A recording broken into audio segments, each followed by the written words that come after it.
I was a sergeant in the U.S. Army and getting out from the military when President Bush ordered more troops into Iraq in 2003. I had just returned home into Austin, Texas when I was called into my local National Guard unit at Camp Mabry and told that I was being recalled to the Army, but the unit was already tasked out to deploy to Iraq. I was not part of their unit yet, so the commander offered to give me a waiver to deploy with a government contractor, Halliburton, in Houston. I knew that I would make more money as a contractor, so I took the offer. Not long after arriving in Kuwait at Camp Doha, I began working with the operations team overseeing logistics affairs. We would oversee the daily convoy of supply between Kuwait and Baghdad, a route riddled with IED incidents, small arms skirmishes, and almost constant breakdowns of Army and civilian vehicles. Because I was an SAW gunner in the 1st Infantry Division while in active duty and was technically still in the Guard, I was often in the convoys manning a mounted weapon that accompanied the mostly civilian convoys. During these runs, we had a few strange encounters in an area south of Baghdad, known then as Camp Babylon. Occupied by French troops, but then designated an archaeological site for obvious reasons, Camp Babylon was set up in the area that was said to be originally inhabited by the famous Tower of Babel. Indeed, there were ruins there that did look like a massive structure once stood at that spot. I had 2 strange incidents happen to me while passing through there. The first incident seems to be a bit benign, but sets the mood for the second. We were passing through Camp Babylon in the afternoon one day when our convoy took small arms fire. The SOP at the time, standard operating procedure, was to stop the convoy and return fire. This was because in the past, such incidents ended up being a long gunman attempting to scare the convoy into running into IEDs on the road. Because of this, the standard operating procedure changed to stop the convoy, dismount, and return fire. While engineers looked for explosive devices on the road, we scanned the horizon for enemies. Nothing. They most likely fled immediately. However, the ruins around Camp Babylon were alive with shadow figures that seemed to move about the area. Several times we would spot the figures, but they would instantly disappear. A contractor lying beside me with his weapon commented, "How odd that we were in the shadow of Babel and fighting the supernatural." I didn't respond, but knew that he was a 32nd degree Mason who was really into the arcane aspects of Babylon, etc. I didn't feel at the time that much was supernatural, but certainly did see the shadowy and bizarrely small figures dart about the structures. Once the road was deemed clear, we continued on to Baghdad. The second incident occurred about a month later. At this point, the weather in southern Iraq and Kuwait had turned quite cold at night. During this encounter, we had just completed the supply run to Baghdad and were returning back to Camp Doha in Kuwait when a vehicle in our convoy broke down. Once again, we found ourselves right at Camp Babylon. While the Army mechanics took a look at the vehicle and the rest of us took up fighting positions around the area, strange things began to occur. It started with a strange light bobbing in the desert. Thinking it was a person with a flashlight, we used night vision goggles to watch. It was simply a glowing ball of light moving toward a set of ruins. After initial contact with the light, a few of us had moved forward away from the convoy to see what the source was. After seeing it was self-contained and not a person, we were a bit alarmed. Then we all heard a sound that I will never forget. A long wailing began from one of the ruined structures and foundations not far away. It sounded like a woman in agony mixed with loneliness. On and on the sounds went while we huddled in the cold and dark, wondering what the hell we were listening to. With our night vision goggles equipped, we used our flashlights to spot the ruins. If you've ever done this, you'll know that a normal flashlight with NVGs looks like a massive beam of light. We scoured the area, but no source of the wails or the ball of light were seen. About this time we were told via radio that the vehicle was repaired and ready to roll, so we decided to return to the convoy. I was slinging my SAW over my shoulder when I noticed my contractor partner was staring at the ruins in horror. He was frozen. I shook him and he snapped out of his stupor, quickly leaving the area with the rest of us. Once we were back at the camp and it was pleasantly daylight the following morning, several of us were chatting about the encounter at Camp Babylon before our daily operations briefing. It was then that I remembered the terrified expression on the face of the contractor, so I asked him about it. He was still obviously traumatized by the event, but managed to explain that as we were leaving our position on the sandy hill, he saw a tall, black figure standing beside the ruins. It was watching us as we were looking for it. He said that he felt an instant wave of despair hit him and thought that he was going to die. He didn't even remember leaving the area. His next memory was in the Humvee, headed back to Kuwait. I now write non-fiction books about haunted places for Llewellyn Publishing and have visited hundreds of reputedly haunted spots. But I'll never forget the wailing figure at the ruins of Babel. It's also worth noting that when I related this story to some of our Pakistani employees at Camp Doha, they were also quite terrified.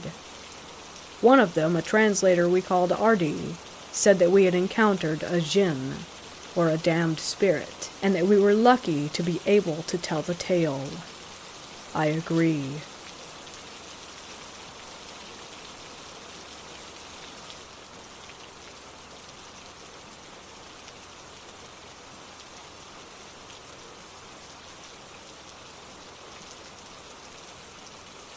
I was in the Marine Corps from 2008 to 2012.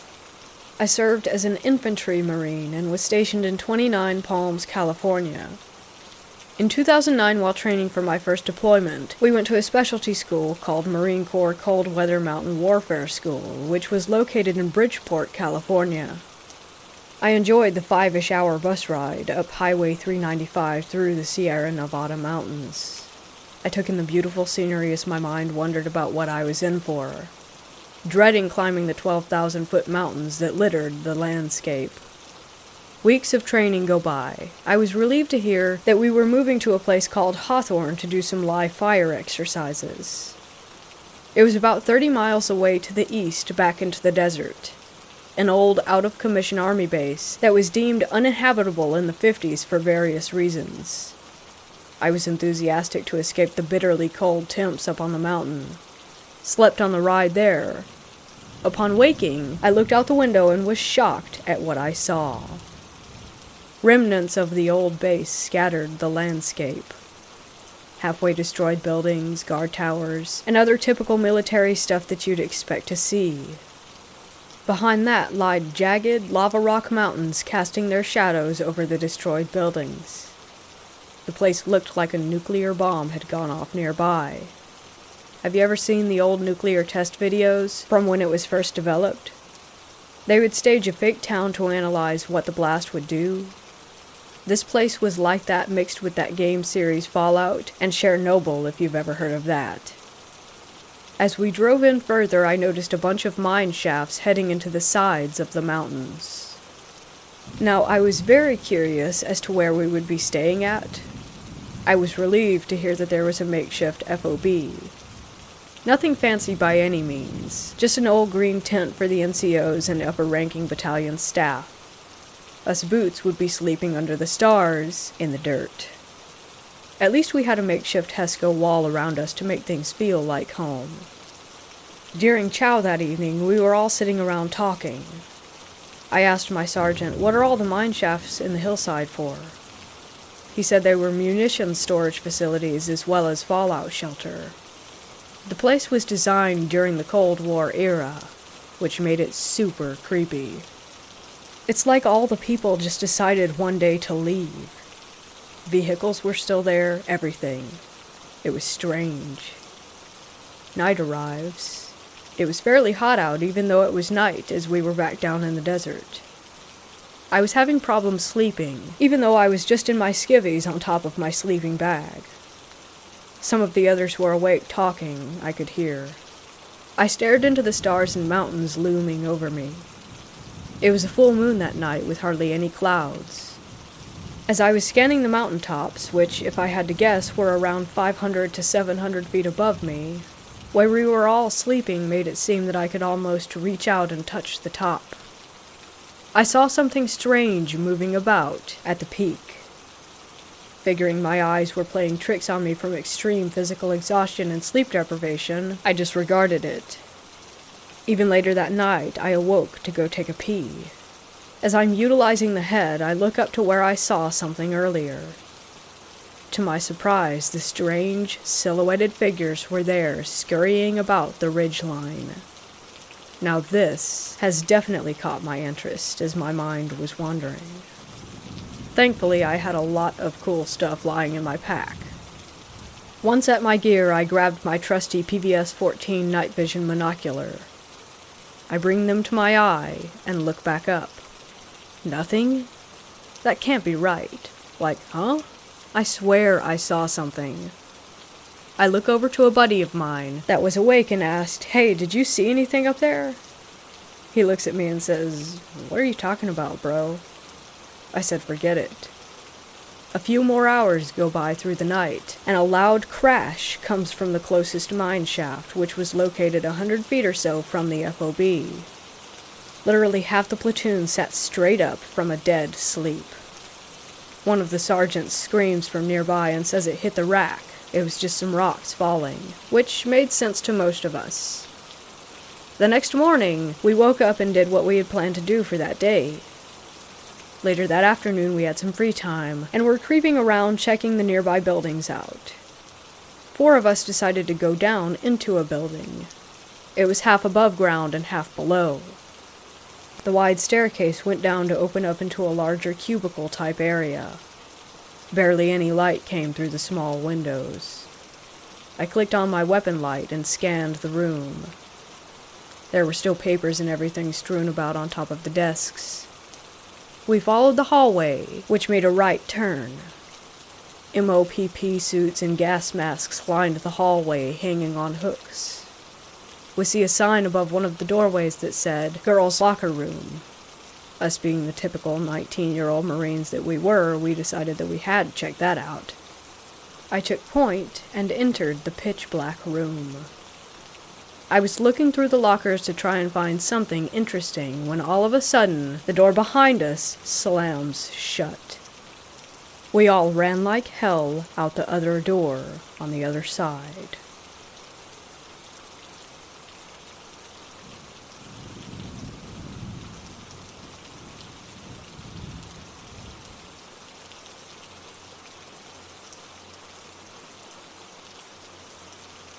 Before we begin, you must understand that everything you are about to read is absolutely true, and the events continue to this day.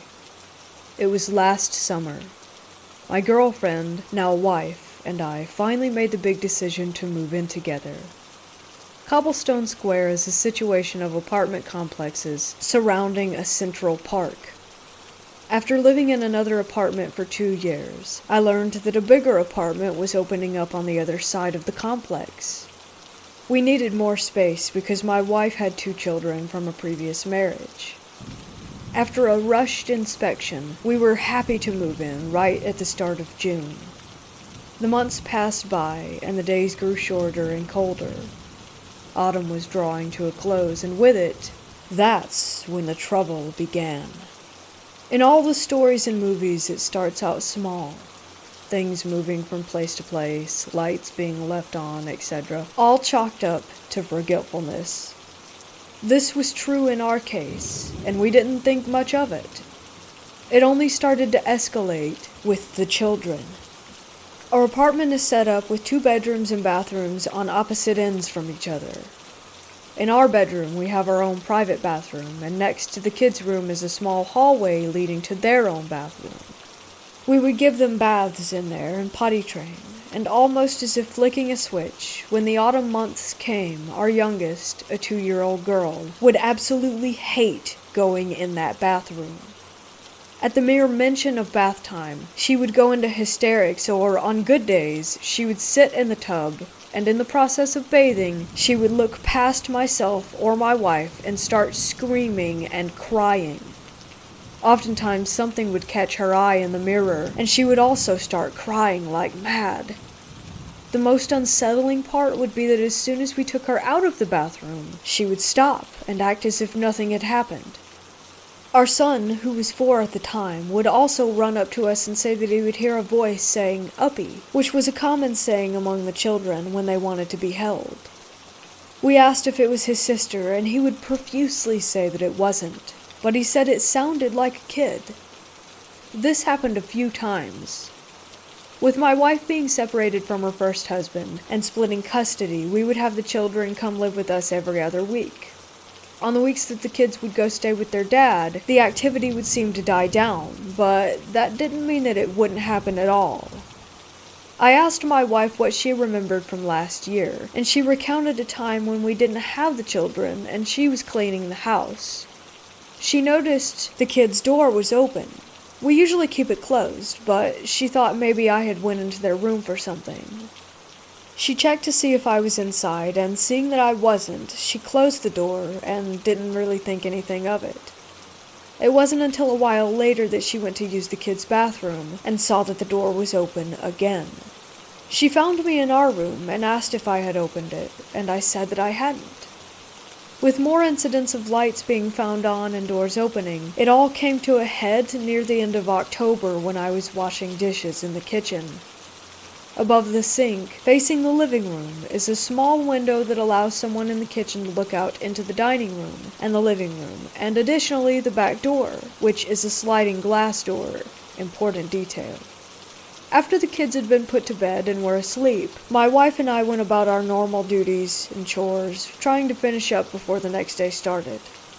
As I was washing dishes, I looked up from the sink and saw in the glass of the sliding glass door the reflection of a large shadow in the hallway to the kids' bedroom. It quickly entered the bathroom, and I immediately walked over, turning on the light, and seeing nothing there. I went to my bedroom where my wife was vacuuming, and I asked her if she by chance went into the kids' bathroom for whatever reason. I wasn't surprised by her response when she said no, and I told her what I had seen. It was after this event, and subsequently Halloween, that all the activity seemed to stop. More months passed by again, and we jumped to 2020.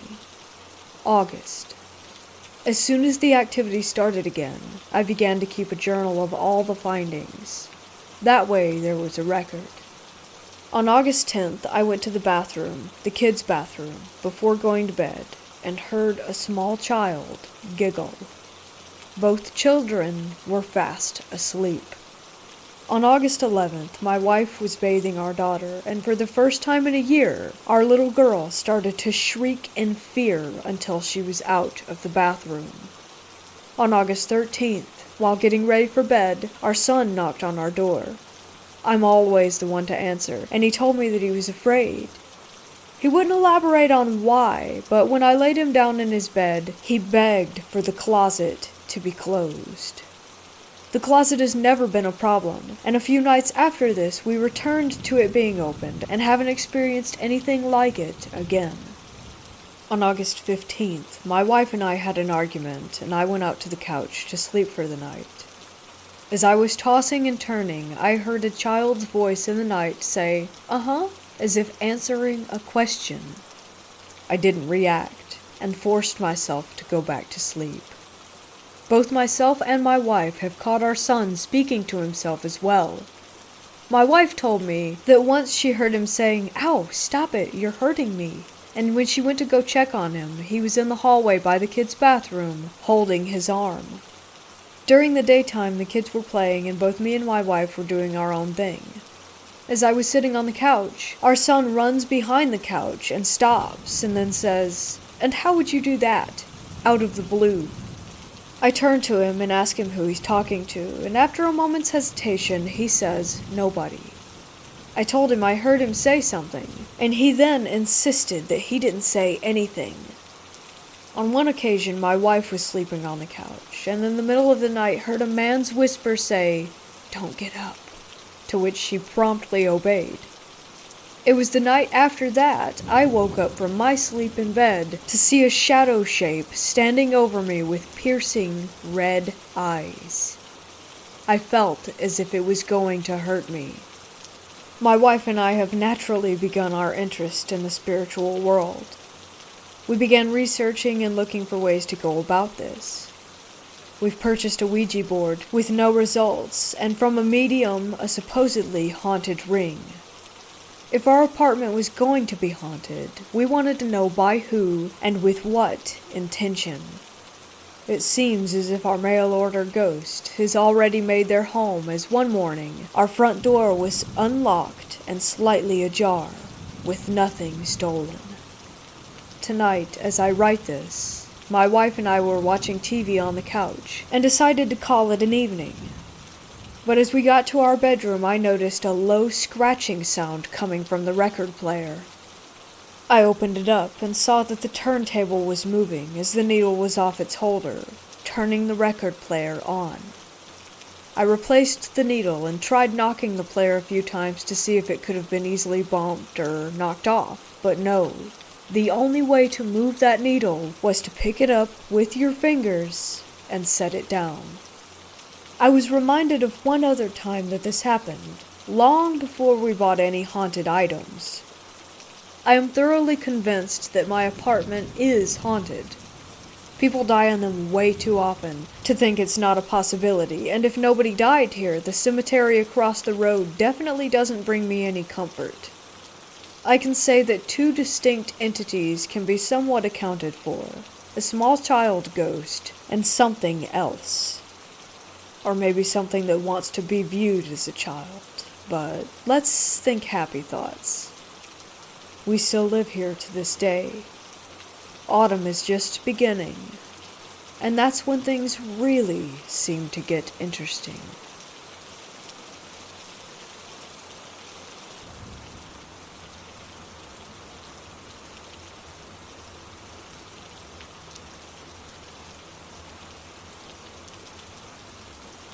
About 2 years ago, my Nana brought home a Ouija board that she found at a yard sale. I have always been a true believer in the paranormal, and it's always been one of my peak interests. I have heard or read enough stories and watched enough shows to know not to mess around with a Ouija board, and quite frankly, they kind of freaked me out, so I wanted nothing to do with it. My Nana, on the other hand, doesn't believe in the paranormal whatsoever, and thought it would just be a fun game for myself, my brother, and the oldest of my 2 cousins. I left it on the dining room table for days before she made me put it away. I ended up sliding it under my bed in hopes of just forgetting about it. My brother, 11, and my cousin, 12, bugged me about it constantly because they wanted to play with it and I wouldn't let them. I tried to explain to them that it wasn't just a game, and that it shouldn't be messed with, but they were preteen boys who couldn't help but do things that they shouldn't.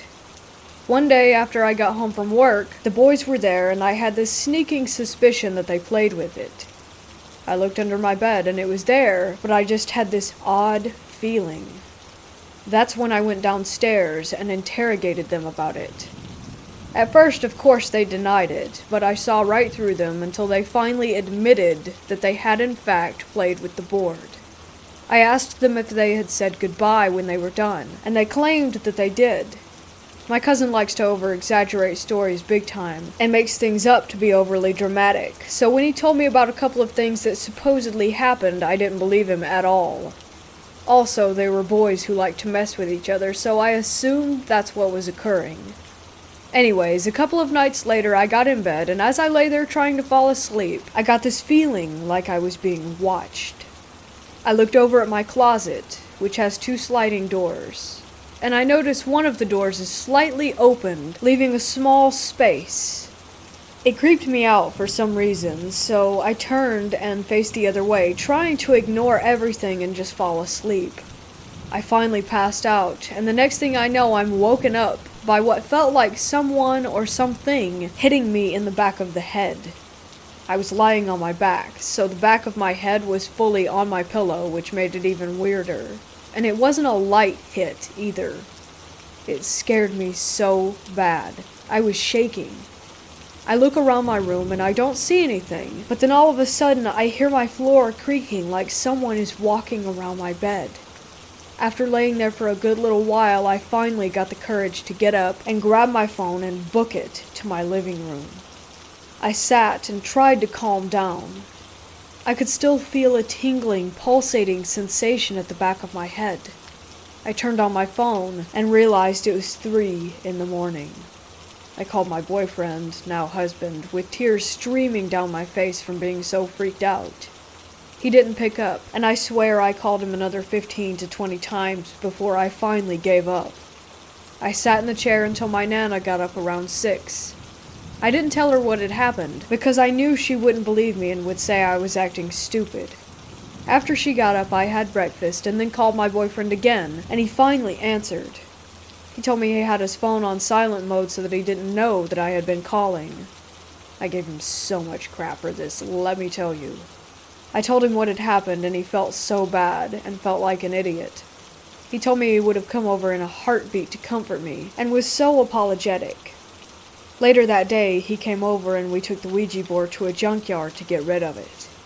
My husband is the only one in my family that knows what happened, and I didn't experience anything again after I got rid of the Ouija board. So once again, moral of the story, Ouija boards should not be messed with.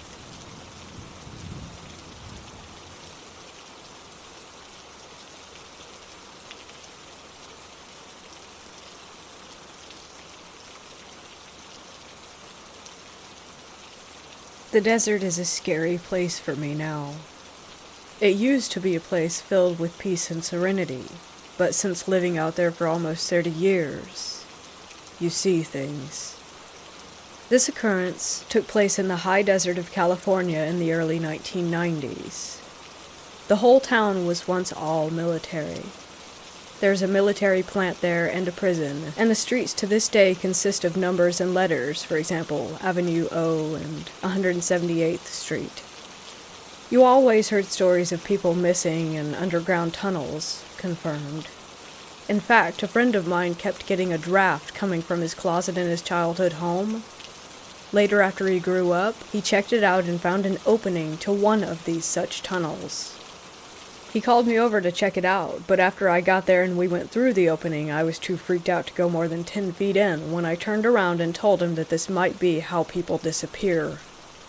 You always saw things late at night, off in the distance, far past the lights of that then small town. Strange, glowing, different colored lights that would move around low or zigzag, then shoot straight up. We saw things in the sky, just stuff you never talked about. Life was pretty carefree back then.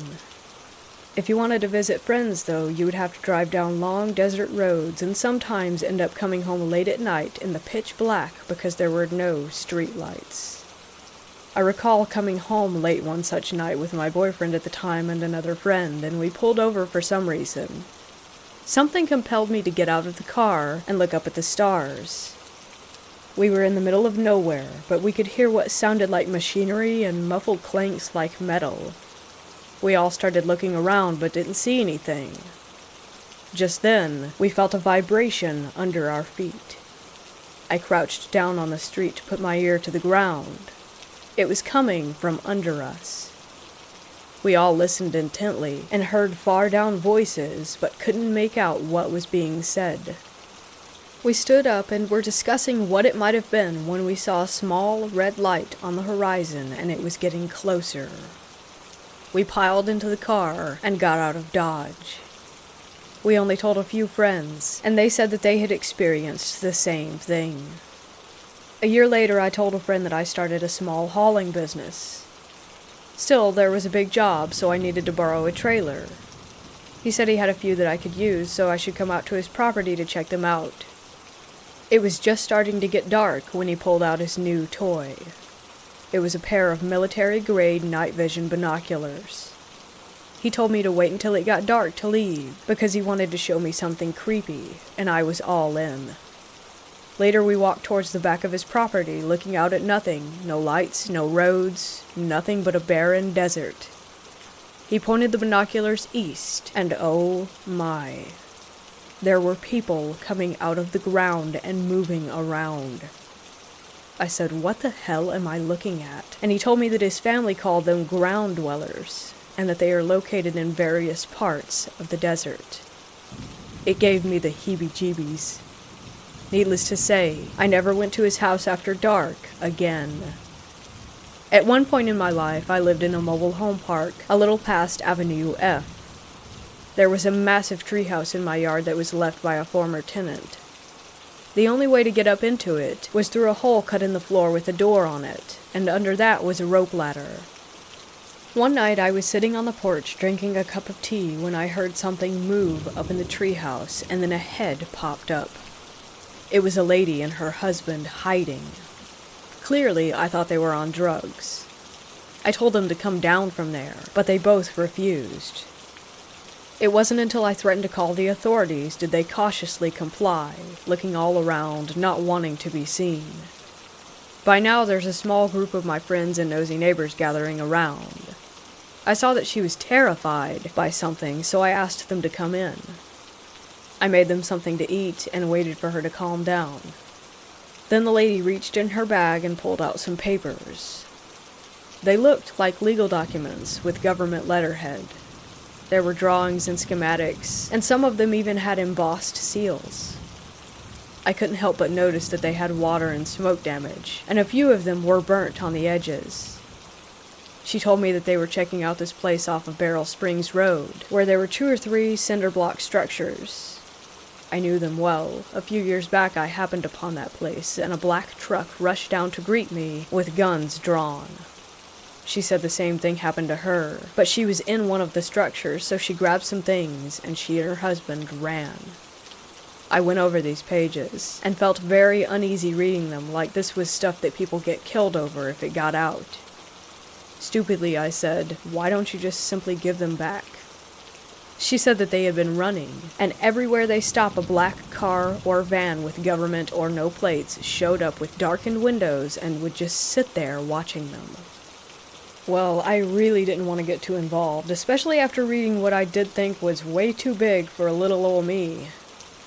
I will take what I saw to my death, so I packed them lunch and told them that they could sleep in the treehouse for the night. They did, but they were gone early the next morning before I woke up. After that, we started seeing black vans parked on our lonely road facing the house. At one point, I even walked up to them, but they took off as soon as I knocked on their blacked-out driver's door window. Lots of unexplained things happened out there in the desert that you don't see much of now. I think because there are more lights and people, well-lit towns, and camera phones pointing everywhere. There weren't cell phones to call for help back then. I remember one time a few years later, it was a fun day with some of my friends. We were in this stupid little red car called a Yugo that seemed to be on its last leg most of the time. My friend's uncle told him that there was a whole abandoned town far west of the Mojave Desert, and that there were things just left there all over the place. We were so dumb. It took us a long time to get out there, and if you asked me to try and find out how now, I don't know if I could. I wasn't driving. Thinking we were lost a few times, we started seeing things. A carnival ticket booth on a trailer, broken tractors and furniture, little shacks here and there, and empty water bottles all over the place. There wasn't a livable house or store or place of business for many, many miles. I wondered how anyone could even survive in a place like this, and then we saw it. It was a long and looked like single-wide mobile home, if you could ever call it home. It was between 60 to 50 feet long, and it was raised with the siding going all the way to the ground. It looked like something from a horror movie. It had several windows down the length of the house. Some of the windows had old frayed curtains still hung up and blowing in the desert breeze. There were open sections of missing siding, exposing the darkness underneath the structure big enough to step or crawl through. There were old, dusty cars with their doors and trunks open, trash and open cans all over, and a small fire pit in the middle of all of this. His girlfriend and I saw people that seemed to not be wearing any clothes that we could make out, but their bodies were skinny and didn't move like ours. They were inside that house and were watching us from the windows and from the open spaces underneath. They were following us, and as we slowly drove past, they went from window to window and open space to open space underneath.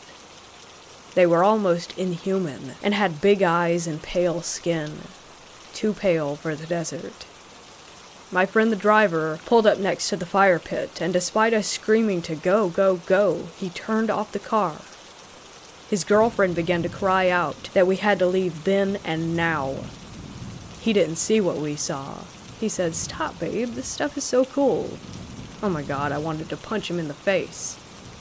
We both kept looking at the people watching us while begging him to get back in the car and drive. He picked up a long bone off the ground and started to push the soot around the fire pit and said, "Hey, it looks like somebody cooked a dog." Just then he looked up. His girlfriend leaned over to the driver's seat and grabbed his jacket in an attempt to pull him back into the car when he finally saw what we were seeing and said, "Oh shit." That thing hiding under the house was swaying back and forth. His hands were on both sides of the opening, and he was staring at us almost with the intent to lunge. He tried to start the car, but it failed. Thinking that this was my end, that I was about to be eaten in the desert, I began to beat on the back of his seat, screaming, "Please, God, start." After 3 tries, it finally did. We tore out of there, leaving a huge cloud of dust. We pulled over far from that location and tried to compose ourselves. Never again. We didn't talk about what we saw after that. I think that we were in disbelief that it had even happened. There were so many crazy things that occurred in the desert back in those days. Too many to even come close to tell you. I know that there are things that we do not, or maybe will never, understand. I also know that there are more eyes now paying attention, so I don't think it will be too much longer before we all know the truth.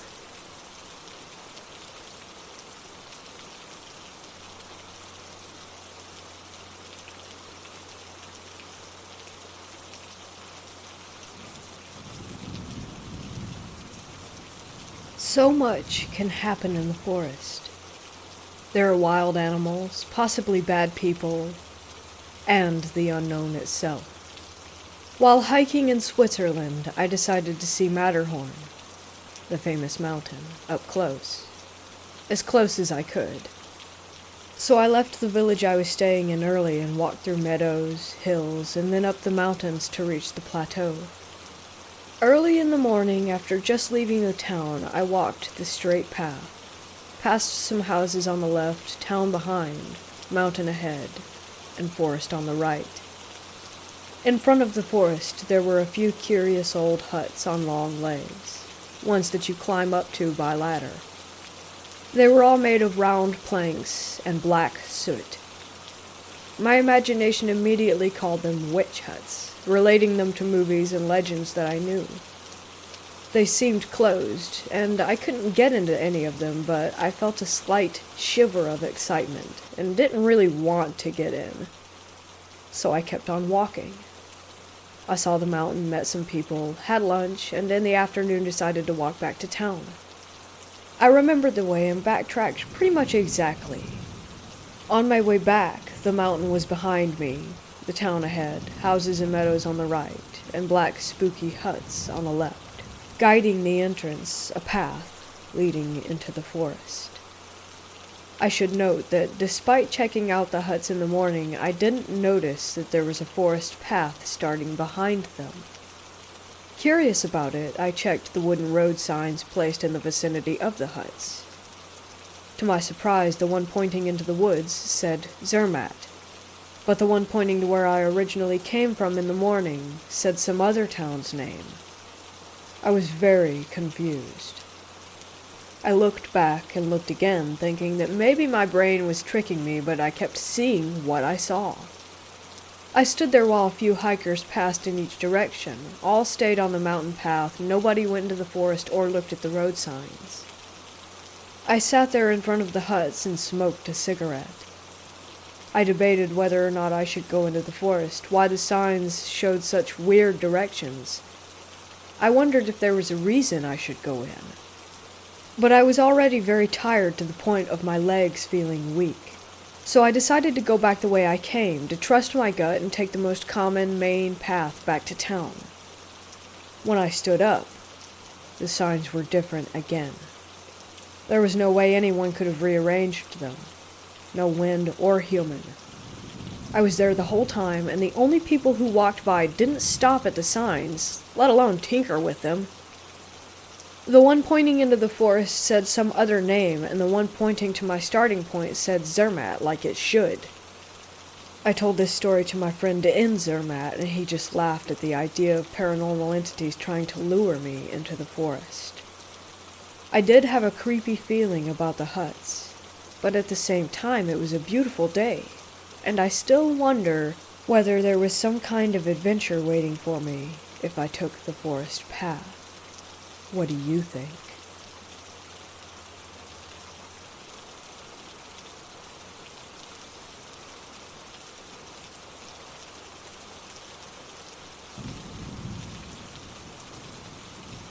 On our way home from a camping trip, my family stopped by the Oak Springs Trilobite site to fossil hunt. If you don't know the southeastern Nevada desert, the attractions are low to moderately traveled, and you will often be one of the only visitors. This site in particular was empty, and we were the only people there. A quarter-mile trail leads you to a shale deposit where you can sift through for fossils.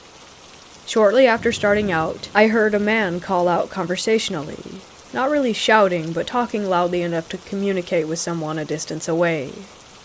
I was facing west on a south-facing slope, and he sounded like he was down and to the left, closer to me than the highway. I paused and took a look around. There was no dust, or engine noises, or anything like that. No crunching of footsteps. Nothing. There were flies buzzing about, and I decided that a bug had just buzzed in my ear. A minute later, I heard another man call out, this time up the slope to my right. Probably just another bug. Sounds can get weird in rocky canyons, so it was no biggie. We came upon the site, dug around for about 30 minutes, and found a few unimpressive specimens, so we headed back for the truck. At this point, I had forgotten all about the voices. Driving away, I asked Hubs, "What did you think? Pretty cool?" I'm the rock hound, and never know if he's enjoying my hobby as much as I am. He replied, "Sure, yeah, it was actually pretty cool." Pause. But I kept hearing these voices, and I couldn't tell where they were coming from. He had a face shield up over his ears at the time, making it unlikely that a bug could have possibly buzzed in there. He said that he was hearing them on the way back to the truck, and heard them calling out at least 3 times. Caliente is nearby, and Pioche a ways further, and both towns have histories dating back to ye olde mining days, and Mormon frontiering. There are lots of railroad, gunfight, and native raid stories. And some weird Warren Jeffs type stuff. Not to mention Area 51 being sorta/relatively nearby. Now, we are both atheists and skeptics. We don't believe in ghost stories, and neither of us have ever had a paranormal experience. But this one has us scratching our heads.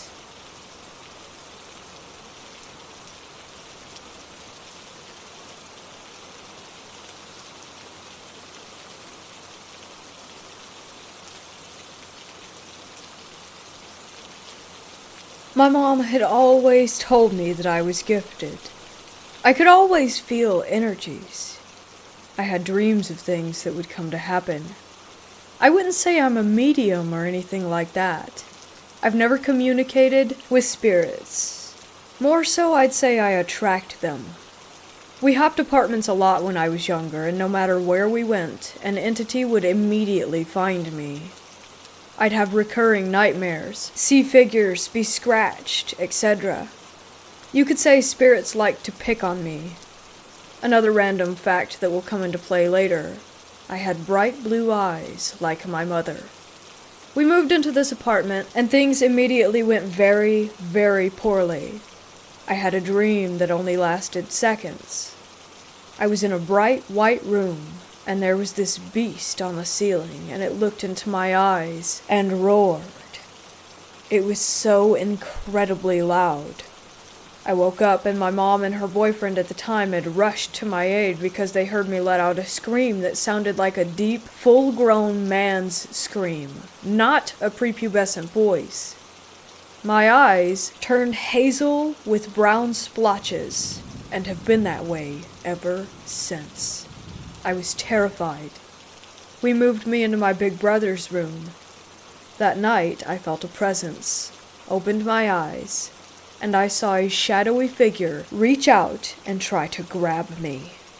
I sprinted out of the room and slept next to my mom or on the couch in the living room from then on, but I always felt watched from the hallway leading to my bedroom. Another thing that happened was when I was laying in bed with my mom and her boyfriend, she looked up and saw a little girl in a petticoat standing in the hallway. He saw it too. I was asleep and only knew this because they told me years later. Anyhow, everyone was being terrorized for months, and eventually we had enough. We hired someone to come in, and she immediately detected a demonic presence. She had informed us that the building used to be a medical waste facility. They'd dispose of and store blood in the basement. That sort of thing. My mom has told me since that she was able to confirm this detail, but to be truthful, I never asked how. Thinking about and speaking about this incident brings me terrible feelings. Anyhow, she blessed the place, and it didn't really do anything. We tried writing scripture on the walls in this sort of highlighter stuff that you could only see in UV light. We put up some crosses, that sort of thing. It only served to make whatever it was angrier. We eventually moved out, and my mom spoke clearly as we left. "We're leaving. You are not allowed to follow us." I've never had another experience with a spirit. A friend of mine who says that she is a medium, I'm not sure what I believe about this sort of thing, told me that maybe God, maybe a spirit, maybe myself, walled myself off spiritually from my gift. I think that maybe it was the same spirit tormenting me my entire life up until that point. When I think about this, tears immediately begin pouring from my eyes. I'm 20 now, and this was easily one of the most turbulent times of my life.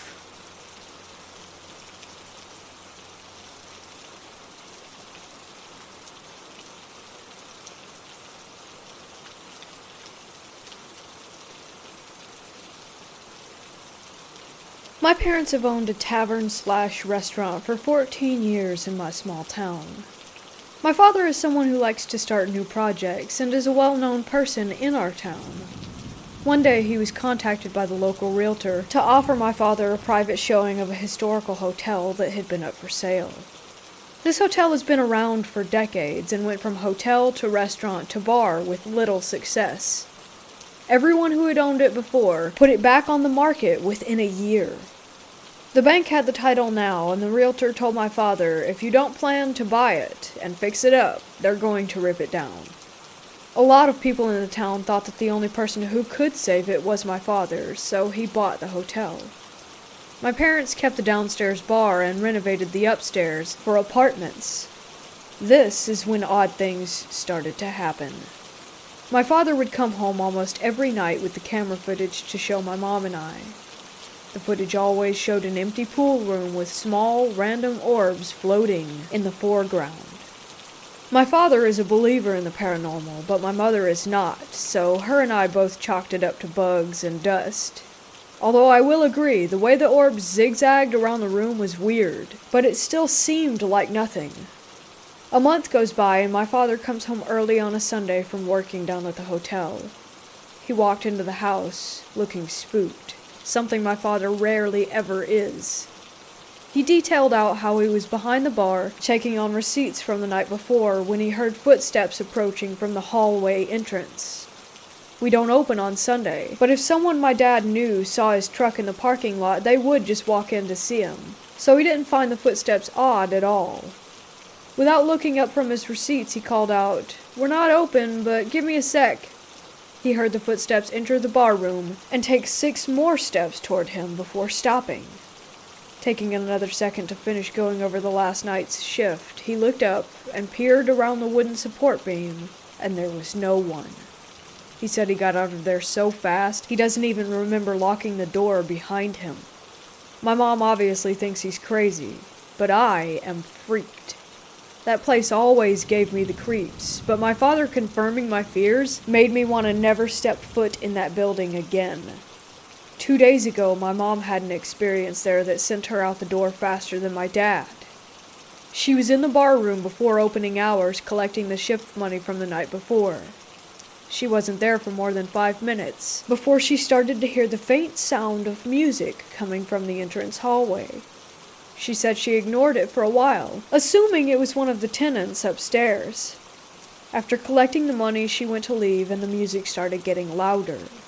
She said it sounded like old waltz music, piano-based, and that it was clear as day.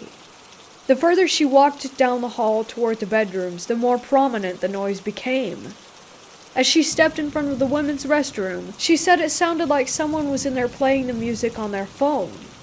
By this time, my mom was sufficiently freaked out and ran out of rational reasoning behind what it could be. Just as she was about to open the door, she said she heard the water turn on and off twice before she left the building. In the parking lot, she called my dad to come down, certain that someone had been in there with her. But when he came to check it out, no one was there. Now my mom is a believer, and we are both properly terrified of that creepy old hotel.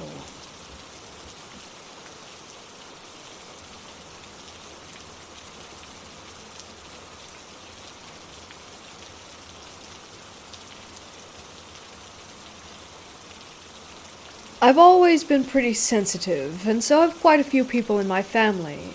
I've seen dark figures, recorded a few voices, but nothing too major before this story. It was my senior year of high school, and I had been going through a period of what some may like to call paranormal investigating with my friends. We were spending time visiting cemeteries and abandoned houses, like most teenagers do. Just having fun being scared. Well, my friend Tyler found this Ouija board in an abandoned house that he had explored a month or so back and asked me if I wanted it. You see, he knew I was into the paranormal with all the love I had for being scared. I liked scary movies, haunted houses, and anything to get the adrenaline going. So of course I said yes. My friends Alex, David, and I decided to skip school, and I asked them if they wanted to use this Ouija board with me. They were along for the ride, and we had planned to find a place to do this. My house. My house was already known to be haunted because due to some experiences that I had had in my basement. So it seemed like the appropriate choice. Now my friend David didn't believe in anything paranormal. No ghosts or any of that stuff. So he decided to film this for us. Alex is sitting across from me, and I have my hands on the eye by myself. I figured you weren't supposed to do this alone from what I had seen in movies, but we did it anyway, just to see what would happen. Alex begins to ask some questions. Basic ones at first, like, is there anyone here with us? What's your name? What do you want? Alex then asks, are you trying to hurt Chris? And nothing really happens in that moment, but I do remember this distinct chill run down my spine. I brushed it off. We decided to watch the video back on David's phone just to see what it looked like. As we're watching this back, when it comes to the question of, are you trying to hurt Chris? In the video, my head tilts back and I say yes, in 2 different voices. One in my own voice, and one in a deep, guttural voice. We all look at each other and exclaim, oh my god. You didn't say that. You didn't say anything.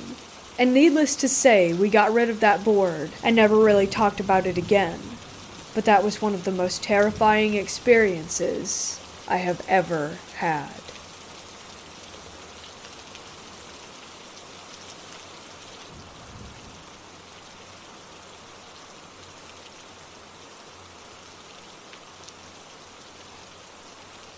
I come from the county where Ireland's most haunted house, Loftus Hall, is located.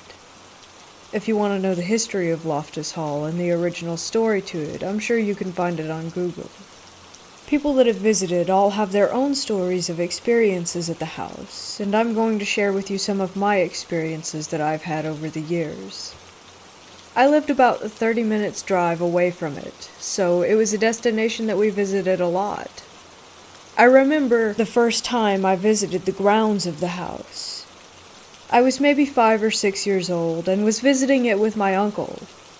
As we drove up the long lane leading the way to the house, I remember looking at all of the windows and getting a shiver as we approached. We parked and got out of the car. I stood and stared at the house. We walked around the grounds and around to the side of it where, at the time, there were apple trees. We picked some of them, as they were red and juicy, and put them in a bag to bring them home with us. When we got home and got the apples out of the bag, every single one had a rotten part on one side. I mean, a big, green, soft, gooey lump on all of them. Another time, when I was around 14, I had went to Loftus Hall with my friend and his mom. There's a nearby lighthouse that's open for people to visit, and we went there first. When we got to the house, there were a few people around, and a young American family there. A mom, dad, and 2 girls, aged around 5 and 9-ish. The 2 girls were running around and playing on the grounds when they ran to their parents laughing, and the 9-year-old said, Mommy, Anne wants to show us something. Can we go to her room?"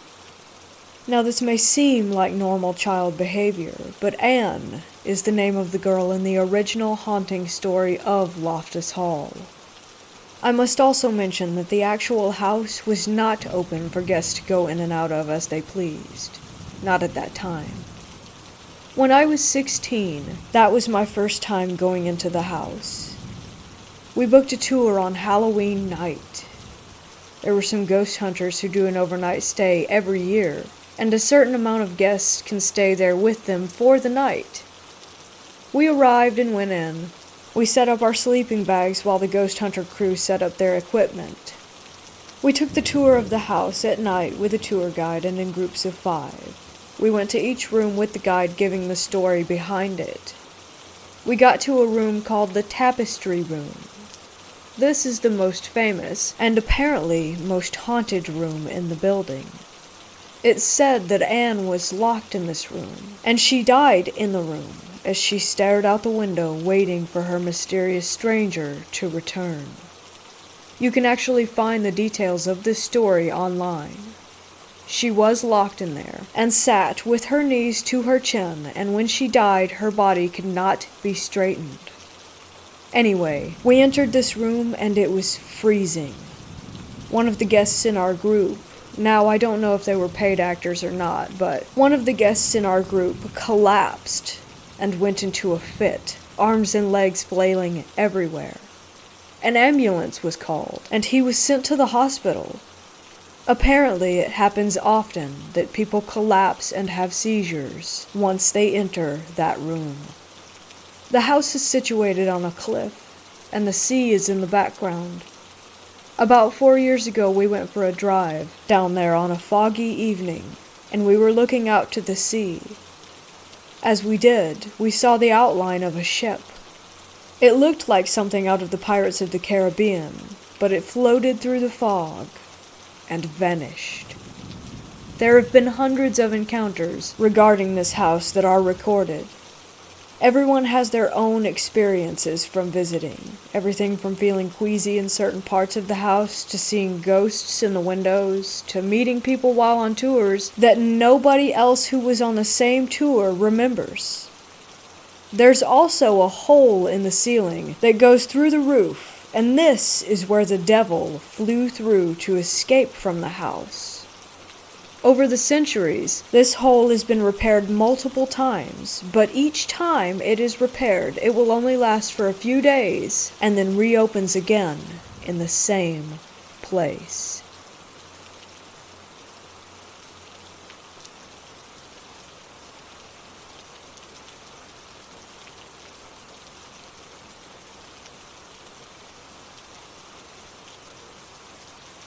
I am a female in her early 20s. I live in the U.S. in a desert state, a town in the middle of nowhere. I come from a military family, generations of Air Force and Army, and a grandfather who was involved in Project Blue Book. I was sitting alone in my house, playing some Gwent on PS4, when my little sister and her friend came rushing through the door. I jumped out of my skin. It was midnight, and no lights were on. My sister, let's call her Yellow, and her friend Brown, seemed a bit shaken and nervous, though she and her friend were laughing as if they were up to no good. I asked them what they were doing, and Yellow said, "We were out for a walk in the desert near the mountain." Keep in mind, my sister is 16. No reason for her and her 15-year-old friend to be out in the desert in the middle of the night. I was upset, but saw they were fine, so I shook it off. "What did you guys do?" Yellow and her friend looked at each other and went quiet. Her friend whispered, "Do we tell her?" And Yellow replied, "Nah, she won't believe us." And they walked into the kitchen without a further word. Needless to say, I wanted to know what was going on, so I followed and promptly asked, "Yellow, what's up? Don't make me go nuclear." Going nuclear was our code for telling Mom. Yellow just looked at me and said, "Fine, just don't call me crazy." I nodded in agreement. I was intrigued, though I was expecting a lie from my known liar of a sister. Me and Brown saw a bunch of weird, large tents, and they were occupied. She sounded excited, yet a bit scared. I didn't think much of it at first. I mean, people like to camp, right? But I will admit, the area she described didn't sound like a good place to camp. Coyotes and snakes everywhere. "So you saw some people camping. What of it?" Brown shook her head and calmly said, "Not camping tents. Big, big tents. Not a single vehicle parked nearby." I was now confused, and started to think that it was a lie. Who would go that far out near the mountains, set up huge tents, then drive away? "I thought you said there were people there?" I asked. "We saw one person walking around the camp, circling it slowly," Yellow replied. Then Brown's face went pale and annoyed before she spoke. "Yeah, then Yellow did something stupid and shouted at the camp." I quickly looked at Yellow, who looked guilty but simply laughed it off. "All I did was say, 'Hey, nice tent. No big deal.'" Brown shook her head. "Yeah, but then the guy stopped and slowly turned to where we were." She went quiet, and they both started to visibly get creeped out. "And?" I asked, starting to get a creepy vibe as well. "I kid you not, Blue. This guy had no eyes or a nose. Just a big, crooked smile." Brown shuddered, and then said that this was the moment when they ran without a thought, hearing a coyote howling constantly as they ran, as if the animal was directly behind them. I told them not to go near there again, and they went about their night. Like I said, Yellow is a known liar, but Brown is not. Brown is the exact opposite of Yellow, honor student, religious, and not a bad bone in her body. She would even rat on Yellow whenever she tried lying around her. To be honest, if Brown wasn't with Yellow when this happened, I wouldn't have believed it. That night I swore I saw the same SUV drive by our house every single hour until the sun came up. After that night, things started getting weird in this town. About 3 days later, the house across from us echoed a blood-curdling scream, and it didn't sound human at all. Then there was a gunshot, and if it wasn't for the neighbors also hearing it, I would have thought I dreamt it. The thing is, multiple people heard the noises, and multiple times the police were called. No one showed. The next morning, the lady who lived in the house started moving her stuff into her van, but her boyfriend was nowhere in sight, which I thought was strange because those two were inseparable. They were the perfect college couple, plus they had just moved in. I talked to my neighbor about it while she was loading everything, and he told me that he had called the cops when he heard the gunshot, and what he told me freaked me out. Here's the conversation that he had with the 911 operator. Operator: "Police will be there in no more than 5 minutes, sir." Neighbor: "Thank you." Operator hangs up abruptly. 12 minutes pass, He sees 0 police in our area or at the house, calls again. Operator. 911, what is the emergency? Neighbor. Yeah, I just called, gunshot and scream. I was told 5 minutes, and no one is here. The operator was silent. My neighbor said, hello? Operator. Yes, sir. I have officers pulling into your area in 2 minutes. Neighbor. Okay, I'm gonna stay on the... Hangs up again. Line. 15 minutes later and still no police. He calls again. Operator. 911, what's your emergency? Neighbor. Yeah, it's me again. Where are the officers? Someone might be in danger. Operator. Sir, calm down. What is your address? Neighbor. I have given it each time I've called, but fine. Gives address again. Operator. Sir, the police are there, and have been for 20 minutes now. Neighbor. No, I'm looking at the road and all the houses. No cops. Operator. Sir, stop prank calling. Hangs up. Now I thought that was just bizarre and unsettling, thinking about our lack of police. But just as he finished with the story, a car pulls in and slowly heads to the house. It was the same SUV that I saw, and not only that, but it was a police SUV. It didn't even stop. It just slowed down by each house, and then slowly drove by the college girl loading her stuff up. She froze and stared at the cop car, and only continued when it left. I had enough, so I went over to ask if she needed any help loading things into her car, and she said yes. I started putting boxes in from the garage. I saw a poster of Sauron in one of the boxes, so we started talking about our shared love and obsession for Lord of the Rings. Then I asked where her boyfriend was, and she said, gone, without hesitation. I didn't push it. Once I had the last box in, I asked her if she had any more inside. She quickly jumped between me and the door inside and said, no, thank you, but that's all I have. I smiled and said, no worries, glad to be of help. I forced a calm, relaxed expression when I saw that her garage door leading inside was DIY locked from the outside. She got into her car and stared ahead, and all she said to me was, don't trust the police, don't trust the TV, and don't trust the animals. I felt a shiver run up my spine and quietly asked, what do you mean? She started her car and simply said, stay away from the mountain. She drove away and closed the garage as she went. I walked back to my house, and even as I write this, no one comes in or out of that house. In between then and last night, our neighborhood has been infested with coyotes, though not a single one has been seen. Strange police behavior, a strange accumulation of crows and helicopters that only ever come by at night, circling my neighborhood. But on to last night. Yellow's cat got out, and we were looking for him. We exhausted everywhere except the desert. Yellow wanted to go, but these few weeks have been creepy and stressful, and we're both small girls.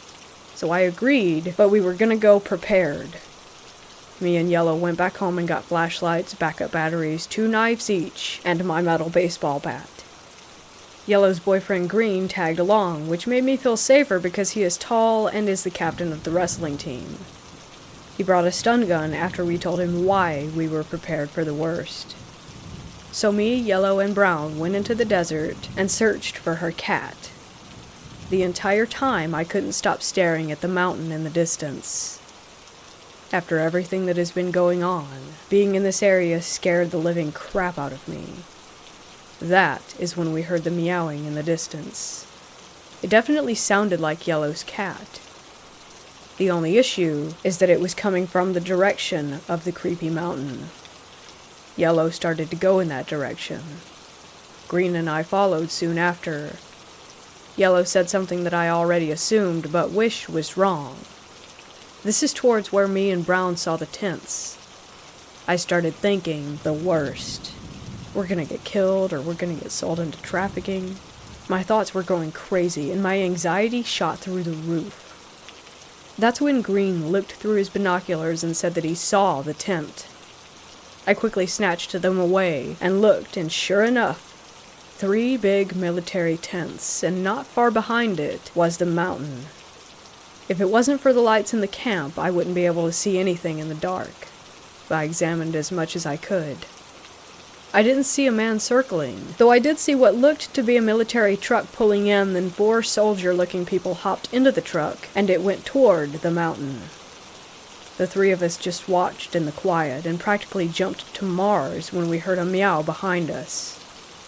Sure enough, Yellow's cat was right there, happy and purring. We all collectively laughed at how silly we were, and then we picked up the cat and calmly went back home. On our way, we joked at how we had just stumbled on a military post. Nothing else. We got home and the cat went and stared out the back door into the dark backyard, which I thought was weird, but then again, it's a cat and they do weird stuff all the time. I woke up to my mom yelling. Apparently, someone had gotten into the fridge and eaten tonight's dinner. She said it was an animal, but my dogs were in my room with me, so she assumed that it was the cat. Yellow shrugged it off and cleaned it up, but the weirdest thing was that it did look like the cat did it, as there was clumps of raw meat in his fur and around his mouth. But it looked like a bear had gotten into our fridge, and that the cat had just continued to stare out the window, only stopping about a few hours ago and sleeping. I got curious, and decided to walk out into the desert while it was day out. Safe, right? Well, that's what I thought, and I was wrong. I went with that baseball bat and Green's binoculars and followed the exact same path, and you probably guessed it. Not a single tent or sign of anything, but there was a coyote just sitting where the tents had been. It was staring up at me with strange eyes and a crooked face. I heard it howl, but I didn't see it howl. I took a step back, and it stepped forward.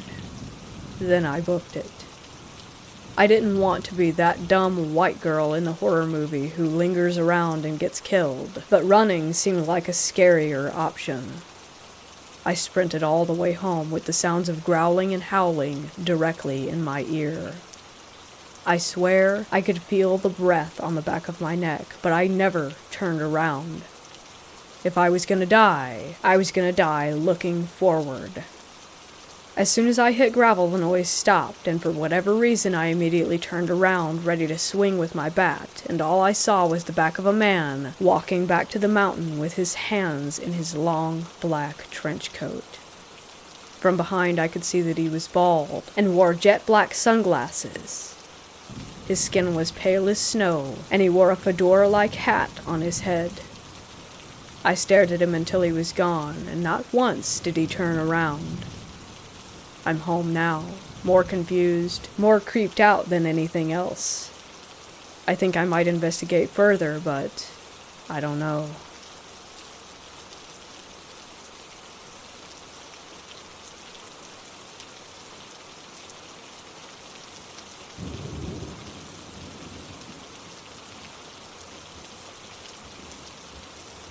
When I was growing up, there had been a few forests around town that had famous stories linked to them. The people believed that the forests were cursed from the Native American tribes who were relocated from their homes way back when. They said that the forests belonged to them, and when you go in and ignore your gut feeling, those people die in those woods. When my dad and my sister and I moved when I was around 13 or so, we moved to a small town. Across the street was a hill, and at the top stood a blue water tower. I used to hang out in the woods across the street from my house. It was quiet, and the birds always chirped. Other kids were scared of the woods, but I went up there to draw and listen to the birds. Also, because it was at the top of a hill, I could look out and see the entire town and feel the breeze. But when the animals went quiet, it was time to go. When the school year started, I found out that it was an ancient Indian burial ground. Every year our class would go up the hill and learn about it, and the town and the school was actually really respectful of the forest and the hill. We took care of the trees there. If you looked at the ground, you could still see a lot of Native American arrowheads. We never took them home, though, and we're not supposed to. I didn't, at least. I would actually go into the forest when I was walking home because the bullies were too scared to go in. I felt safe there, but I also had to remember to respect it. In the forest, we also had wood piles. When we would go into the forest, we would make piles for the local foxes to nest in during the winter time. Once I went to school after retreating into the forest from one of my bullies the other day. A couple of my classmates ran up to me and said, "What did you do, Jacob?" I looked at the kid and said, "Nothing, why?" They looked at each other and said, "Well, something scared him, and we thought you had scared him, in the woods." I said, "I didn't scare him, I just went in there to hang out." It was the time that Jacob threw a rock at me, and I remember it landed to my right, and I hurried up my pace in the woods, and I thought that he had left at that point, like he always did. He screamed "raccoon" at me, and when I reached the top of the hill, I cried and went home because for some reason that time the bullying hurt. Whatever happened to Jacob in the woods, I'll never know. He stopped bullying me from that day forward and said sorry to me and that it would never happen again. He did say something happened in the woods, but he never said by what or who.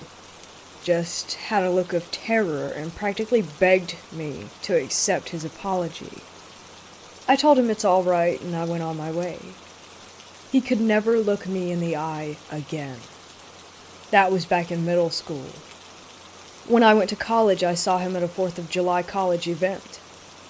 I was going to catch up with him about life and put the bullying behind us. He glanced, but still looked so uneasy that I simply walked by. Also, sometimes my sister would walk home with me after school. Only once or twice that I can recall. Every time we entered the woods, she felt lost. I even had her lead us, and she couldn't follow the trail. It's like she kept seeing these invisible trails that went in circles. She started to breathe heavy and cry and said we were lost, and she had an anxiety attack and just told me that we had to get out of the woods. I was totally chill and knew the forest pretty well, and I let us out, and it was easy. It was literally just 3 trails, one from the south, one from the north, and one going up the hill to our house. You could get in and out of the forest in under 10 minutes, from one side to the other.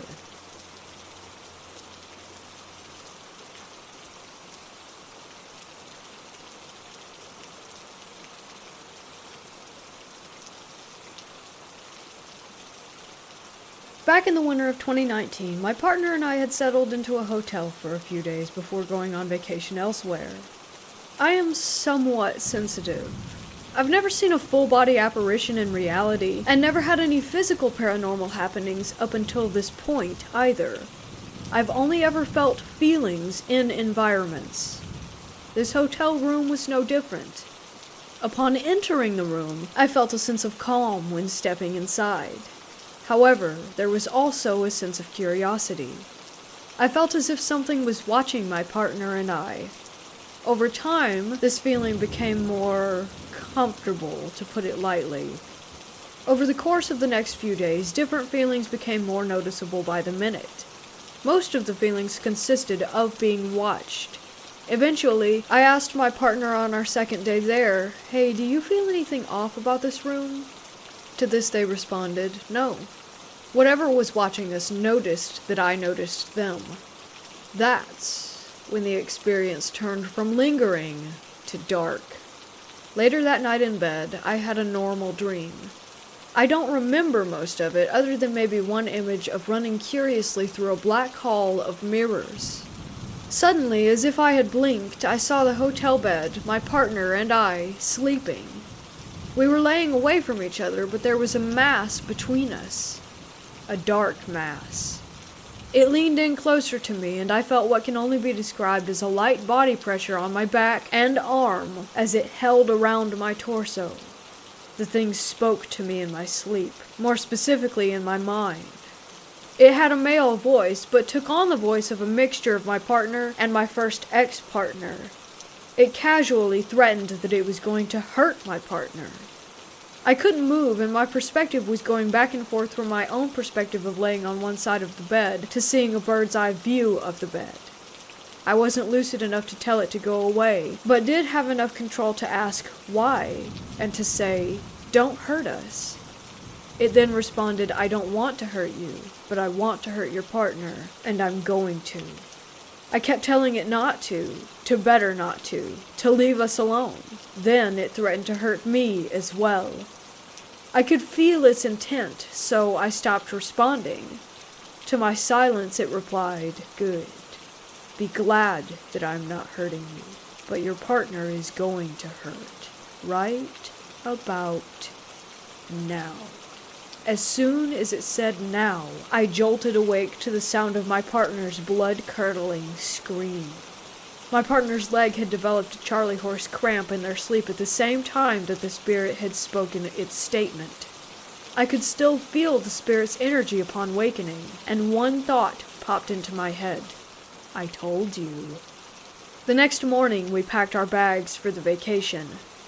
I could feel whatever had tormented my partner the other night, watching us leave. I told my partner about the incident, and they jokingly told me not to sick any demons on them. But they did believe me. I've never had a spirit contact me so directly in my life before this. That spirit did not attach to me, surprisingly. It stayed in the hotel room, and it's unlikely that I'll ever go back there again.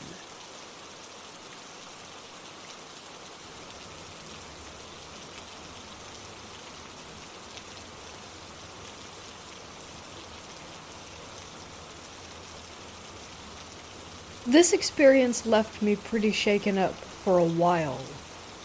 To begin, I was a fairly depressed and antisocial 15-year-old in high school, and on weekends I'd go and stay with my older sister in her apartment to get away from my parents and finally just relax. During this time, I'd gotten into studying astral projection, and I'd always been interested in the paranormal, as my mom and I had experienced things in our house, and my mom claimed that she could see the spirits. Anyway, one day after some reading, I decided to take the bus over to Toys R Us, where they still to this day sell Ouija boards to kids. I bought one of the silly glow-in-the-dark ones. My sister and I were really excited to start using it. Within a few minutes of putting our hands on the planchette, it began moving in a circle. Our first introduction was a little girl named Sarah. We end up chatting with this little spirit all night. Then, it turns into every single weekend. We begin to feel almost addicted to the board, always going to chat with Sarah. It was a long time ago, but I remember her saying that she was from the 1800s. She'd be so excited to talk every time we showed up. The planchette would spin in circles all over the board. We could even take our hands off of it, and it would continue to move. The addiction to the board goes on for months. Finally, one day we decide to ask Sarah to physically show us that she exists. We ask for a sign, and a strong breeze shoots straight into my ears so hard that I jumped back from the board. There was no AC on, no windows open, and no fans in the room. From here on, things get odd, and Sarah says that she is attached to me. I started getting an off feeling, and I ask, "Are you really Sarah, or are you someone else? Some of the things you say are pretty adult for a young girl." Then the planchette began to playfully spin all over the place, ending on "no." I feel a sense of almost maniacal laughter in the air. It's hard to explain, but my sister feels it too. Turns out Sarah was actually a man named Solomon. Solomon said that he loved me, and that he was going to follow me. From there, we were freaked out and decided to stop using the board, but the pull was strong, and it legitimately feels as if it were an addiction. After this incident, I can almost always feel someone watching me when I'm alone. I'd see the shape of a man in my head, and the dark windows at night, but just for a second, enough to make me think I was losing my mind. I was frequently exploring church with my sister and was so scared from seeing figures pass by the windows and from feeling someone standing behind me that I told the preacher about our Ouija board use. He said he would pray and that I would have to ignore the spirit. Not the greatest advice. A month later, I had an odd and terrifying dream. Suddenly I'm above my body and in the den in my parents' house where I'd fallen asleep on the couch late at night. I look down at myself and then feel a presence by my body's head behind the couch near the hallway. There is a man standing there. He's wearing a black leather jacket, fitted, vintage-looking jeans, dark boots, kind of 40s, 50s-ish biker style. He was probably in his mid-20s. He had pale skin, dark, short-cut hair, and totally black eyes. He's almost attractive, if he weren't terrifying. He smiles at me eerily, and at light speed, jumps for my body. I panic and jump too, trying to get back into my body before he does. I wake up in a panic, sweating and shaking. Somehow, I eventually fall asleep at first light. And then when I awaken in the late afternoon, my mom tells me that she woke up to use the bathroom at night and fell to the ground in the living room having a seizure.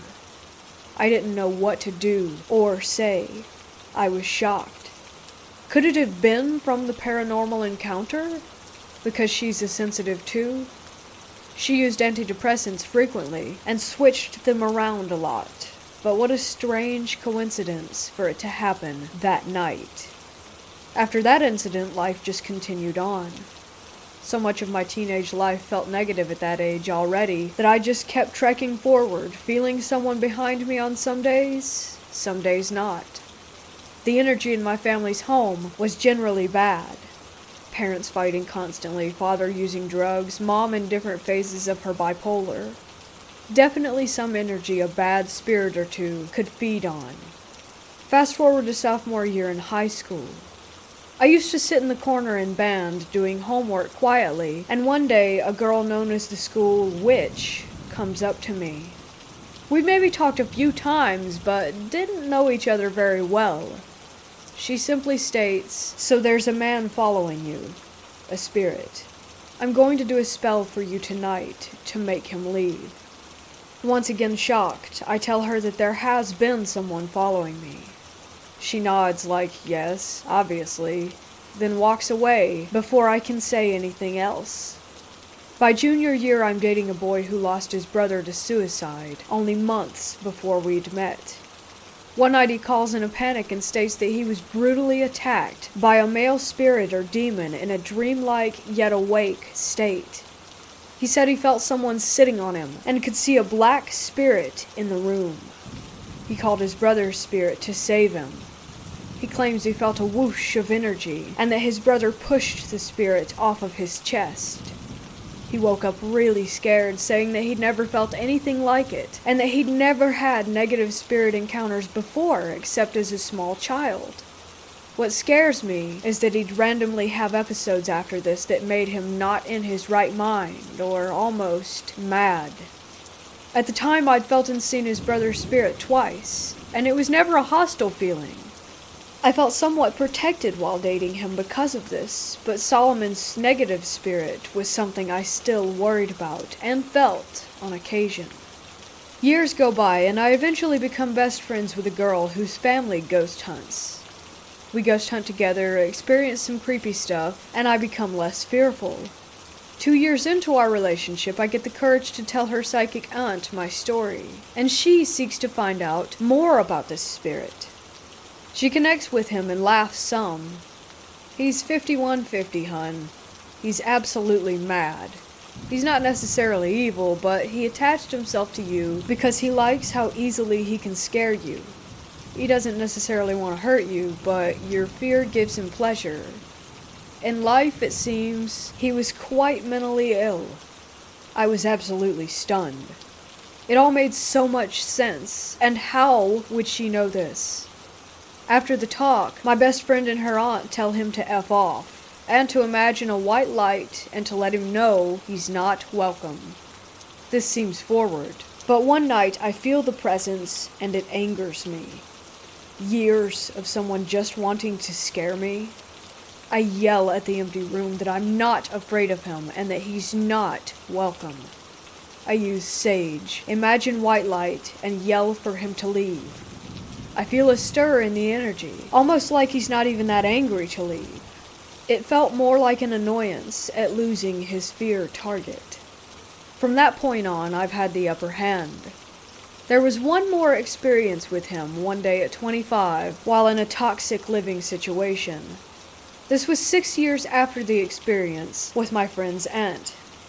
I left my body again and was excited. Finally, astral projecting as an adult. I sit up, and lo and behold, there he is, standing by the bed. But this time I shoot white light at him. He's gone in an instant. Then my toxic roommate at the time walks through the wall to grab me. I wake up. Was he trying to warn me? Does he still visit me? Can I ever make him leave for good? Sometimes I wonder if he ever felt compassion for me. It was all so strange, and I frequently meditate and banish negative spirits or energy from around me.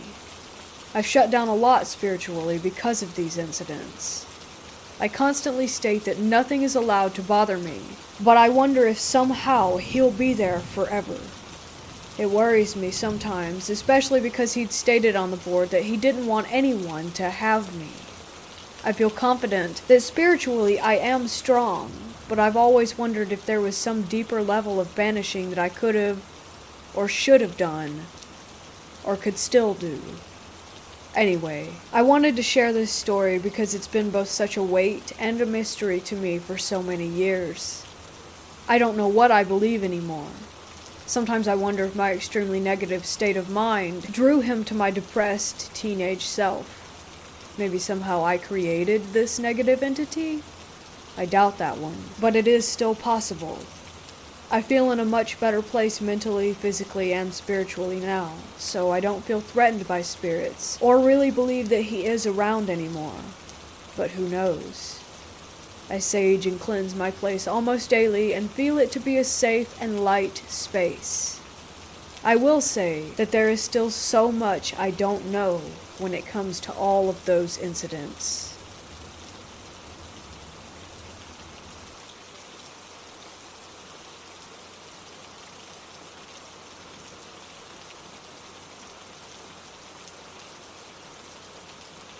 When I was around 15 or so, my mom and stepfather got divorced in a pretty dramatic way.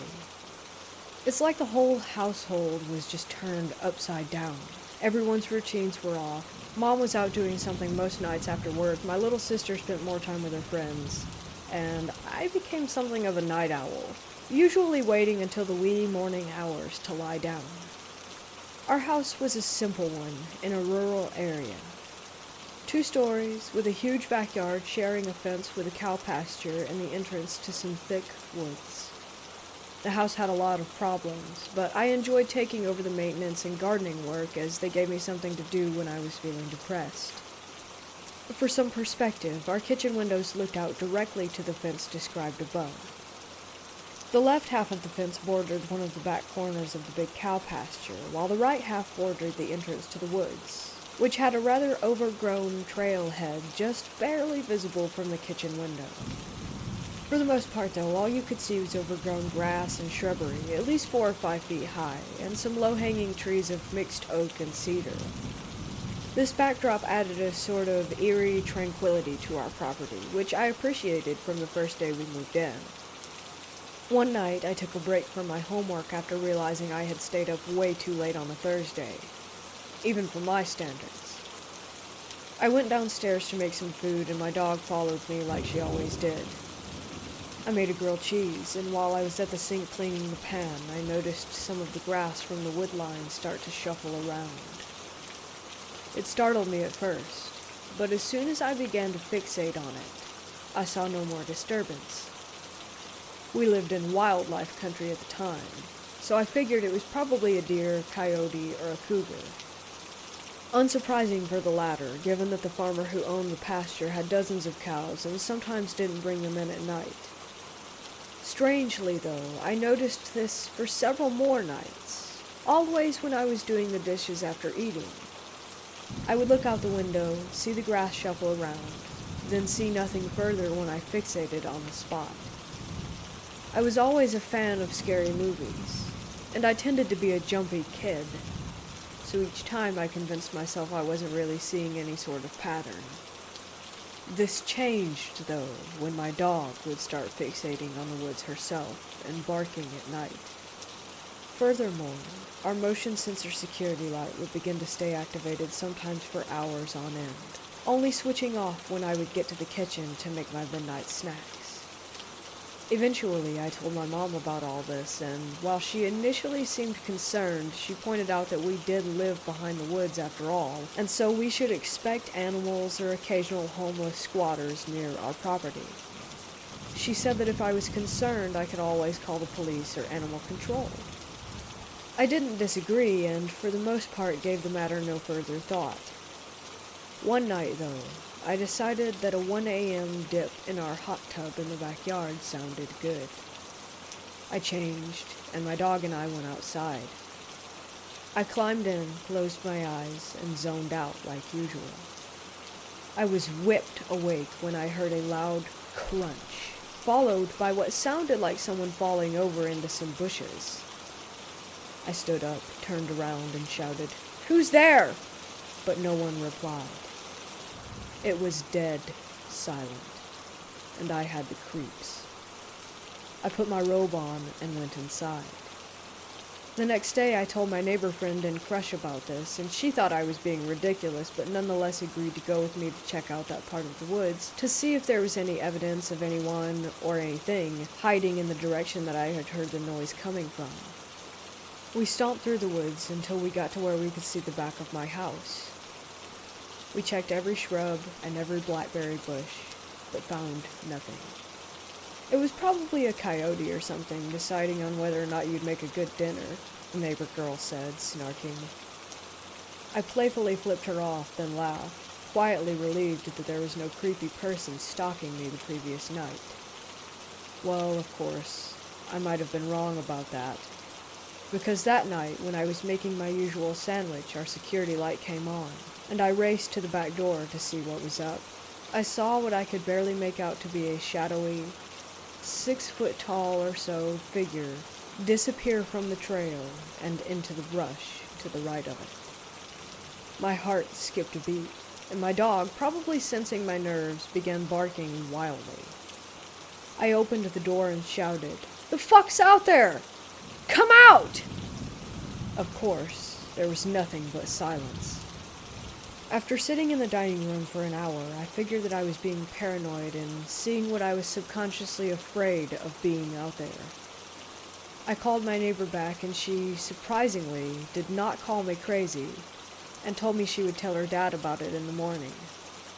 I never saw this sort of thing again, and my neighbor's dad chalked it up to being a homeless person camping out in the woods. Or, at the very most, a stalker from one of the houses around ours. Something he explained wouldn't be surprising as my sister was quite a looker, and he thought it made sense that she would have a stalker, as if this was supposed to make me feel better. Well, I suppose it did in the end, as months passed and I forgot about it fairly quickly. That is, until a local news bulletin came out about a sexual predator having been recently apprehended by local police, after a report from a couple living a few houses down from us was filed about the wife being approached by the tall and gaunt man in the evening hours as she was watering her garden boxes. She said he suddenly appeared, quietly as if he were trying to sneak up on her. When she noticed him, she demanded his name, but he darted back into the woods. She called the sheriff immediately, and half an hour or so later the department combed through the woods and apprehended the man, who was hiding under a fallen tree. All the report said was that the man claimed he was living in the woods for months, surviving on snacks from a nearby gas station, and would not give a reason for why he was out there. However, he was apparently wanted for numerous sexual offenses on minors and vulnerable adults some years prior, whatever those ended up being. Now, years later, I still get uncomfortable looking into the woods at night, anywhere I live. Who can blame me?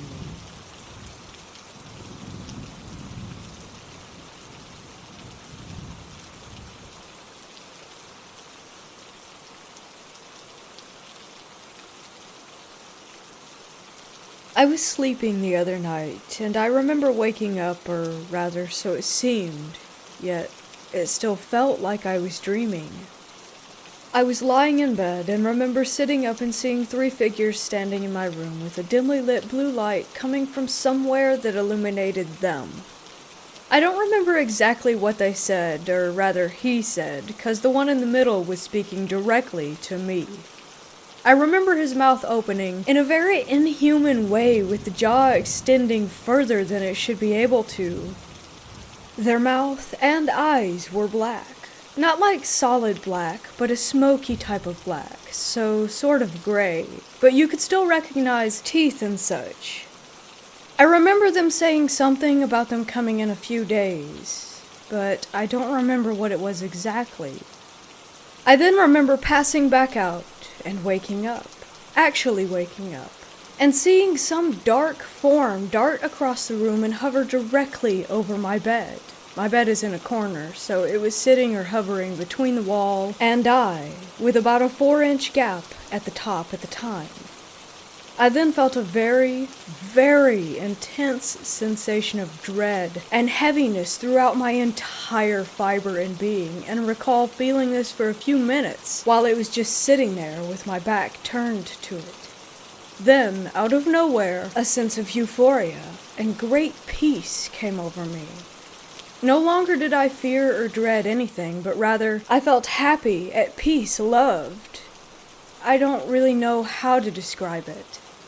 I remember that thing, whatever it was no longer there. I'm not religious, but I am spiritual in the sense of believing and following my own route when it comes to what happens after human death. I believe in a very unique form of reincarnation, in which the soul, essence, energy, consciousness, whatever you want to refer to it as, travels until it finds a new place to call home, and it could span across the entire universe. That being said, I couldn't help but feel like there was actually an evil presence there with me in my room, and a guardian angel or some other known source of good energy cast it out.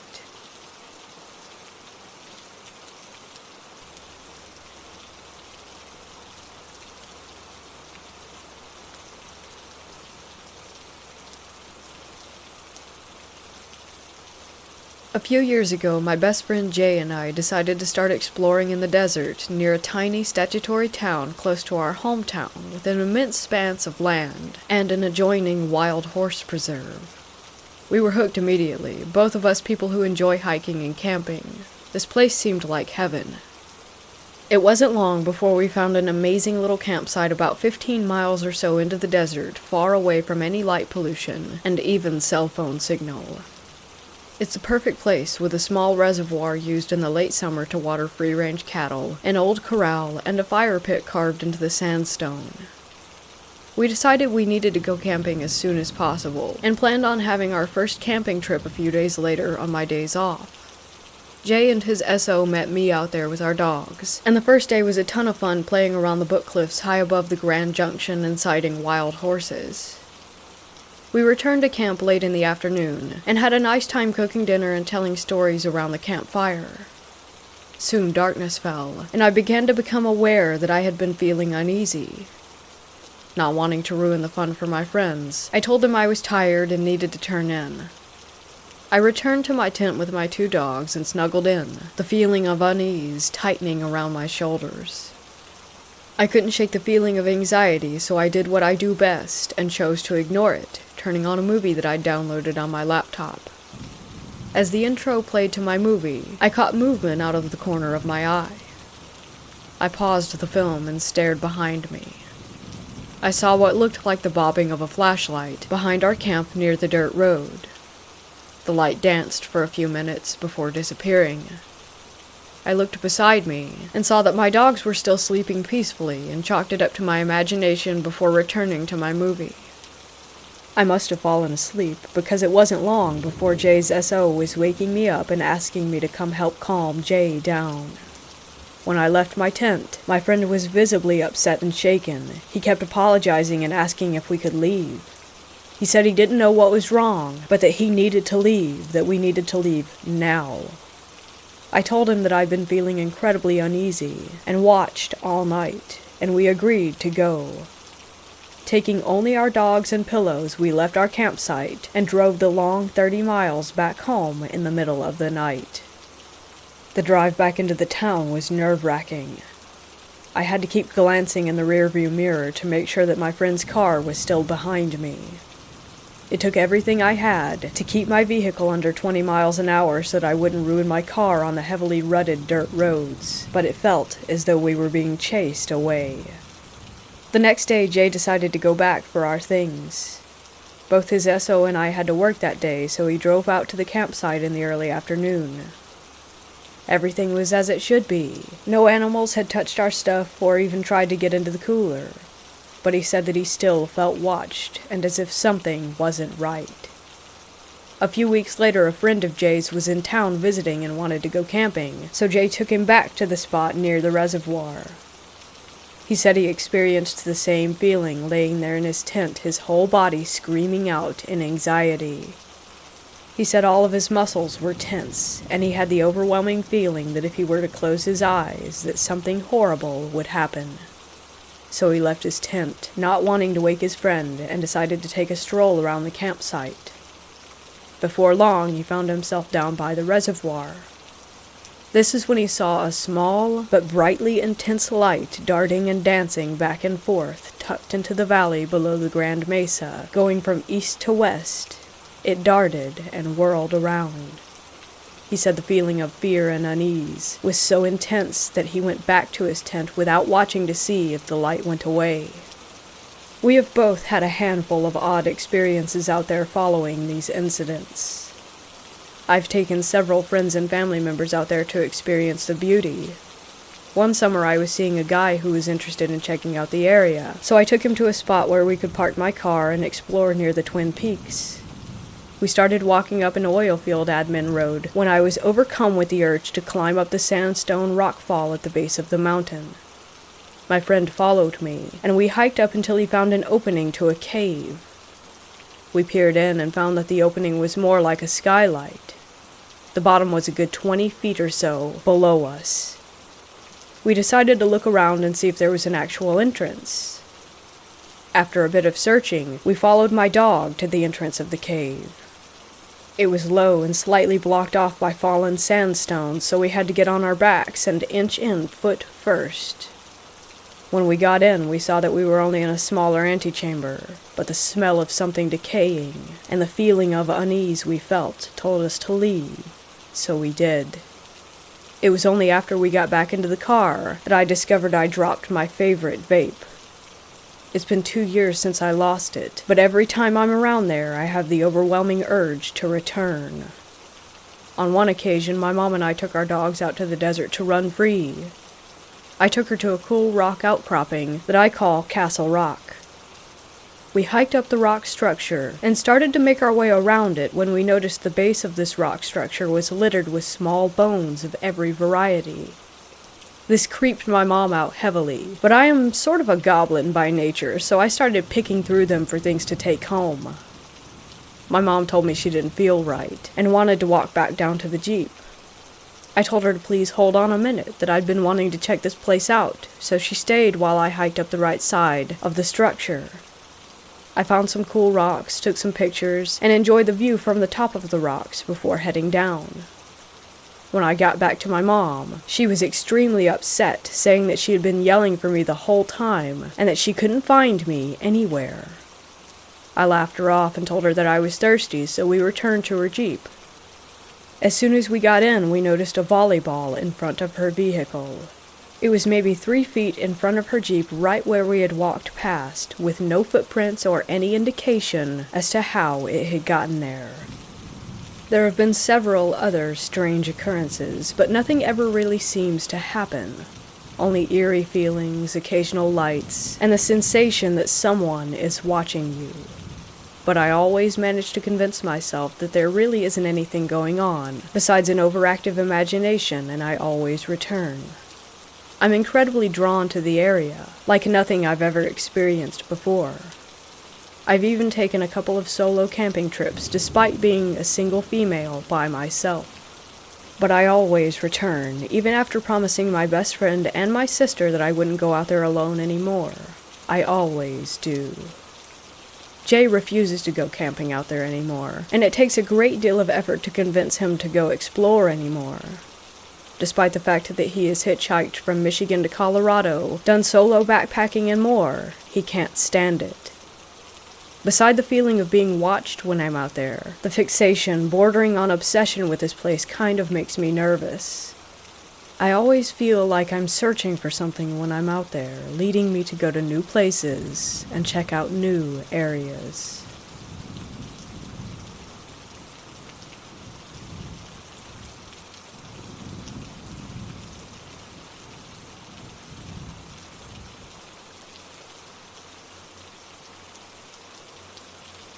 My partner and I had just become parents, and were looking for our first home.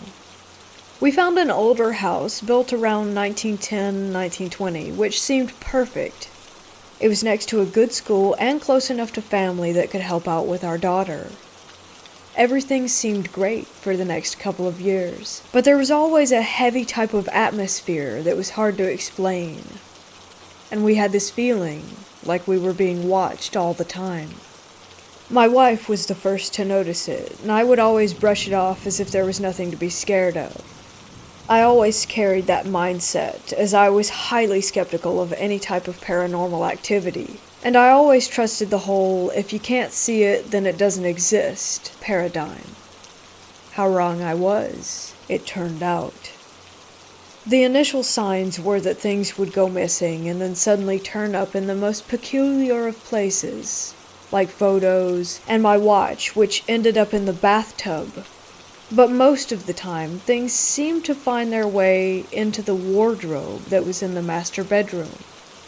Once my daughter woke us up in the night to tell me that someone had just walked out of her window. As she grew up, she would complain that the man was in her room and she couldn't sleep. I was still not believing that this could be a ghost, so I would comfort her and stay with her until she went back to sleep, and I watched a black-like shadow thing, which I can only describe as darker than the shadows around it, move from the corner of the room and out of the window. I went back downstairs and sat on the sofa, where the deepest growl I ever heard happened, which completely took me by surprise, as it sounded as if it was right behind my ear. I nearly jumped out of my skin and thought I needed a drink. I went to the kitchen and I could hear laughter in the living room. I couldn't think of any logical reason for it, so I went back upstairs and sat in my daughter's room again for the rest of the night, but nothing more happened. Eventually, things escalated to the point where every night around 2 a.m., you would hear walking up and down the stairs so loud that we nicknamed whatever it was Mr. Boots. When my daughter was around 10, we would get massive bangs in the middle of the night. When it first happened, I honestly thought we were being burgled. I would run down the stairs only to find nothing, not a thing out of place. I had the plumbing checked and electrical, but all was good. Then, one night, I fell asleep downstairs, and an inflatable hammer flew at the TV, instantly waking me with the noise because it had a squeaker in it. I again was trying to work out how that had happened, and whilst I was thinking about it and looking at the hammer on the floor, it started spinning really slowly. I jumped up and walked to the kitchen, and again I heard the laughter. I then heard the boots on the stairs, and my wife suddenly comes down the stairs, woken by a really bad nightmare. While we were both talking in the kitchen, we heard the laughter again. Not long after this, we couldn't take it anymore and left, but I have hundreds of weird encounters, and I can honestly say that this house turned me into a believer. I always wondered what it was that was in that house. Ghost, demon. We still talk about that place now and then. And probably always will.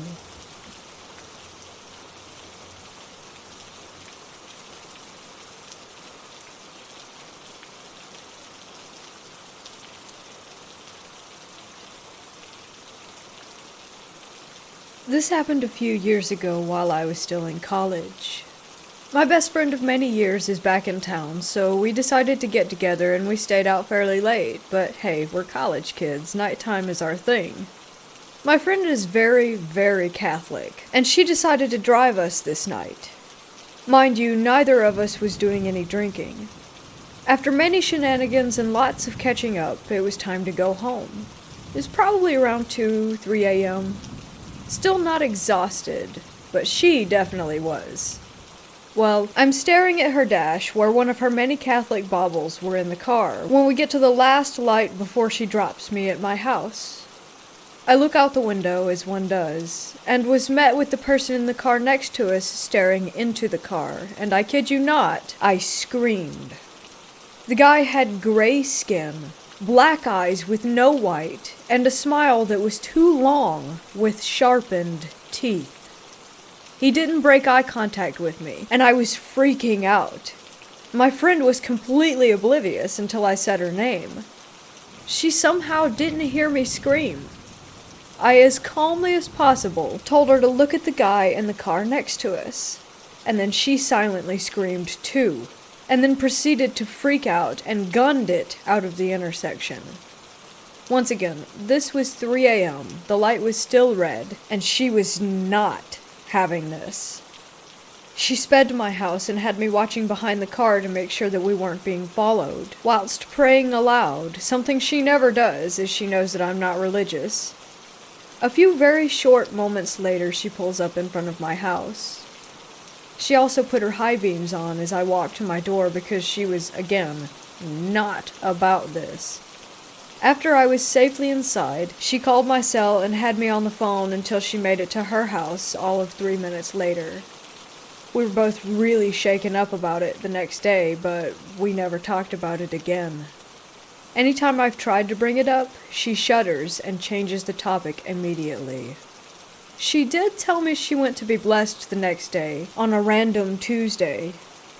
I can still feel the soul-shaking sensation of looking that guy in the eyes. I'm not saying it couldn't have been some dude dressed up in a costume or something, but it shook both of us to our core. It was a Monday night, at around 3 in the morning, and I honestly don't feel like this was a normal human occurrence.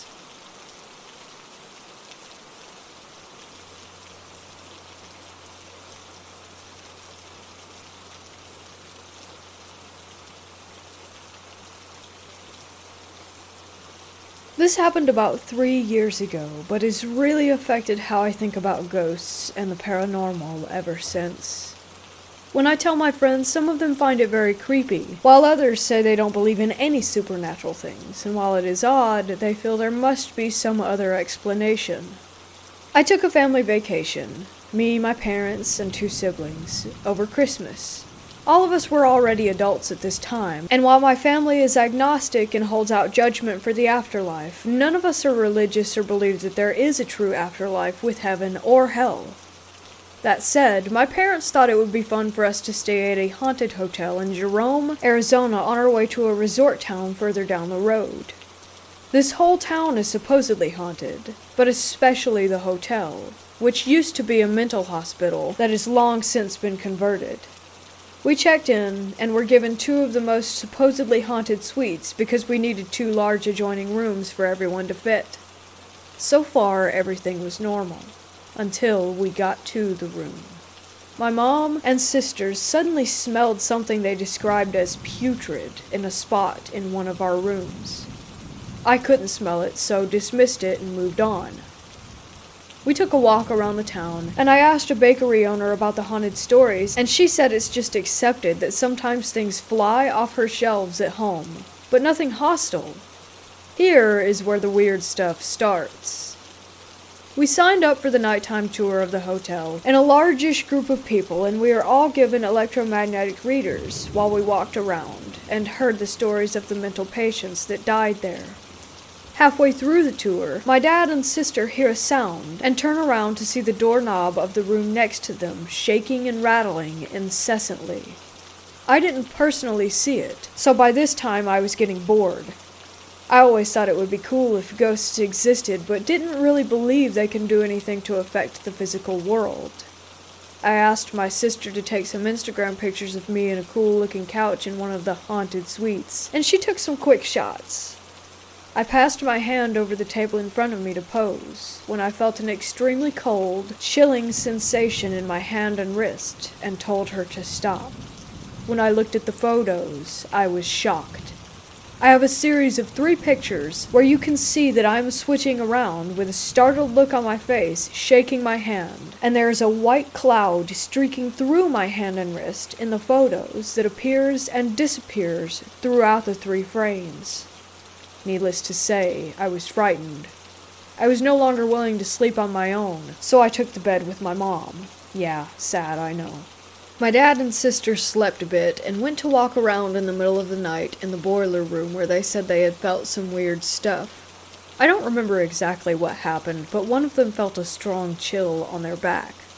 Meanwhile, I was sleeping and my mom suddenly woke and slammed her hand on the dresser. She said sorry and went back to sleep. She's never been a sleep mover, but whatever. I slept pretty deeply that night, but I kept being woken up by a super loud, clanking, rattling sound in the halls that sounded like the gurneys being wheeled back and forth. This is not a busy hotel, and in the middle of the desert. In the morning, my mom said she had a dream that there was a little boy and a young nurse talking to him. Then the nurse aged and became mean and scowling, and raised her hand to hit the boy. She said she then heard a voice telling her to hit him herself. This is why she hit the dresser. Keep in mind that this was a mental hospital, and one of the ghosts there is supposed to be a little boy, but no one knows why or how he died.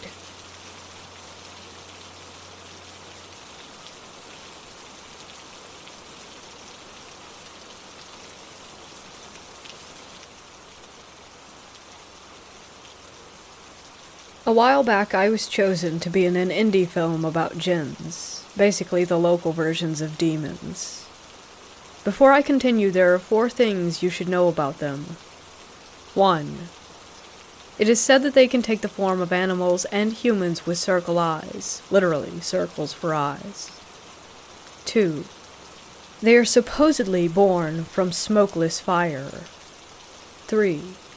They feed on energy, such as the energy you use to stay awake and the energy used to power electronics. And 4, an extra one. There are Christian jinns, Muslim jinns, you name it. They have their own free will, so everyone is different. Some are very nice, others not so much. So now for the tale. We were filming in the desert and a series of events started to occur. Right when we arrived, there was instantly a presence of something there. Then a knife, bent, twisted, with red marks, started appearing at my feet every 15 meters or so. Constantly, for the entire time that I was in the desert, this knife would follow me. 4 nights or so into filming, right as we were packing up, a loud screech could be heard. It was sort of a mix between a falcon, a wolf, and a mountain lion. It was later revealed to us by an expert of desert animals that there were no animals in the desert that made that sort of sound. On the 5th night, things began to get interesting. At one point we were sitting down taking a break when the sand just started to smoke. We thought that maybe a small plant had combusted because of the heat. After a minute or 2, the smoke stopped. We checked and there was no plant. We sat back down, and the second our butts hit the seat, boom, the sand all around the smoking area and where the smoke had been burst into flames, with 0 reasons to. Then, after that, all of our cameras started to lose their batteries very, very quickly.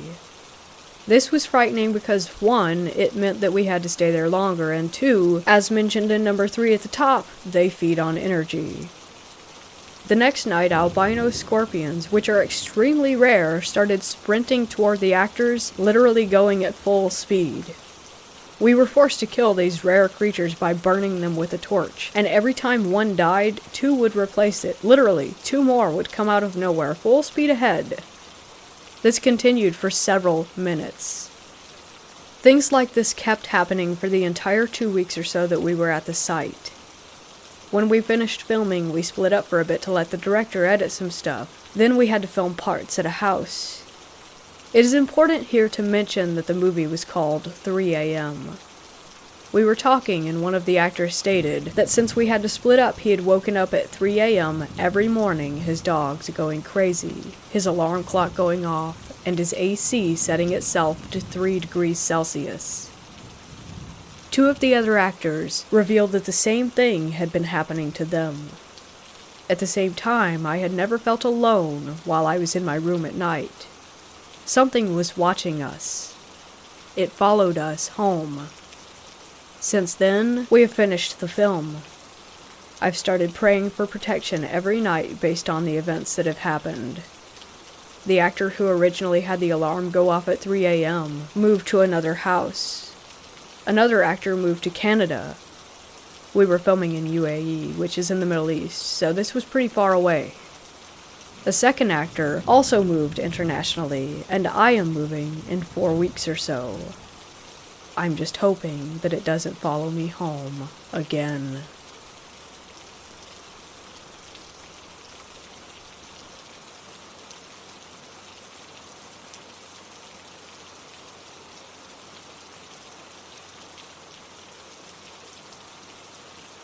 This happened around 13 years ago when I was a sophomore in college, attending a liberal arts school in Suffolk County, New York.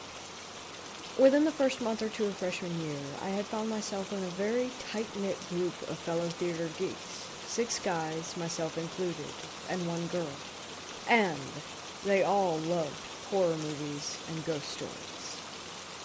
I had found my crew.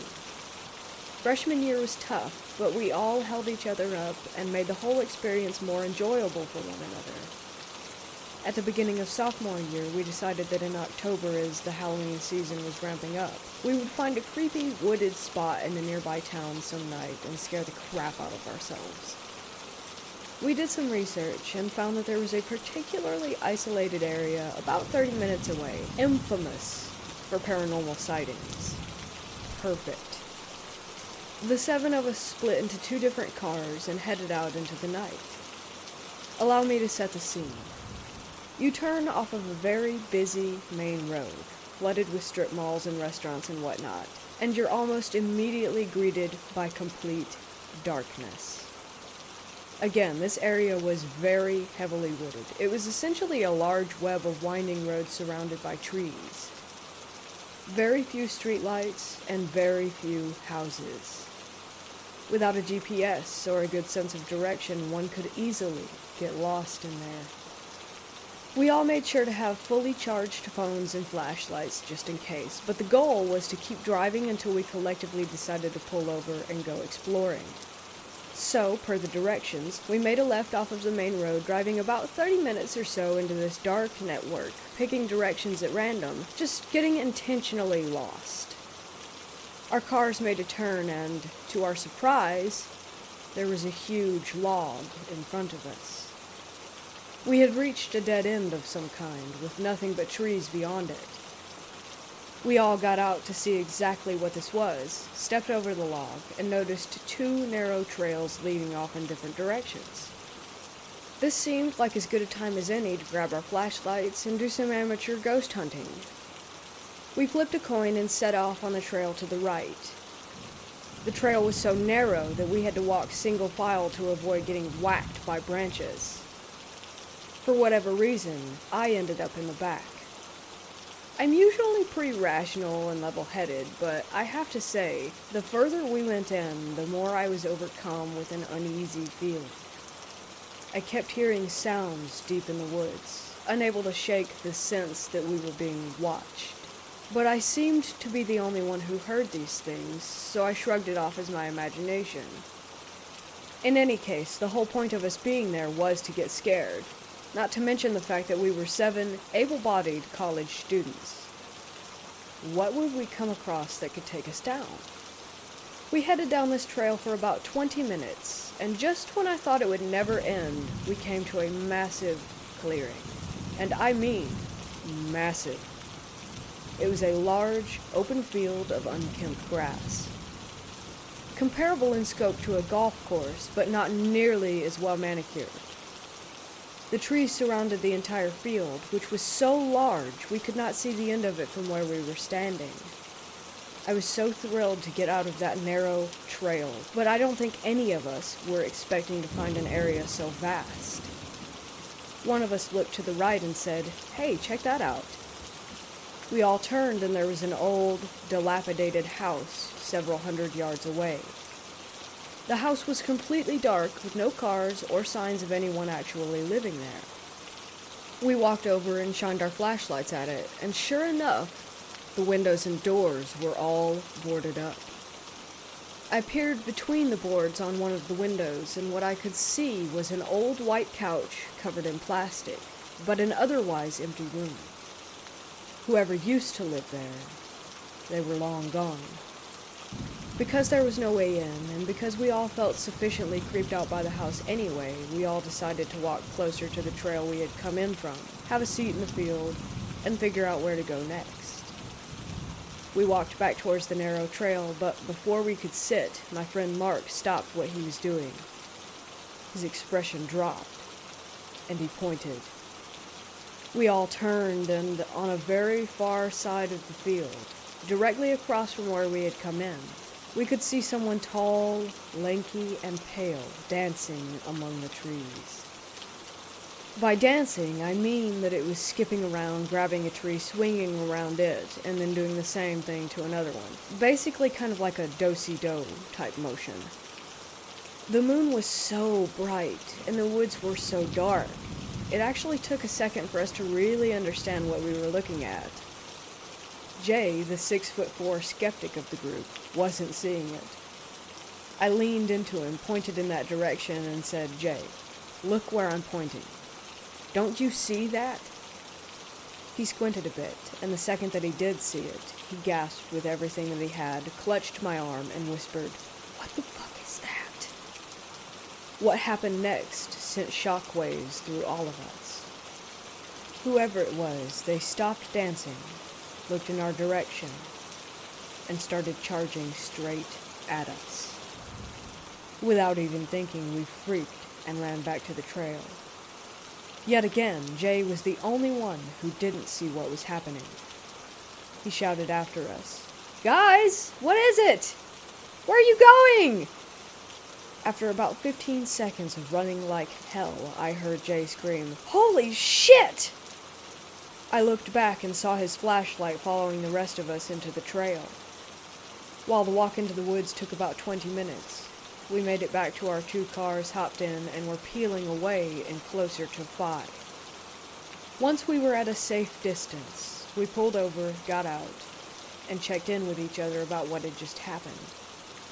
My heart was pounding, and I knew everyone else was feeling the same way. Nearly 15 years later, we are all still friends, living in different states yet keeping in touch through marriages, divorce of children, etc.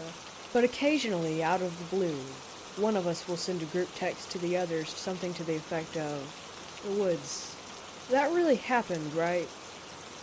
It most certainly did. That experience is always in the back of my mind, and I'm pretty sure it always will be. Here's the thing that still resonates with me about that night.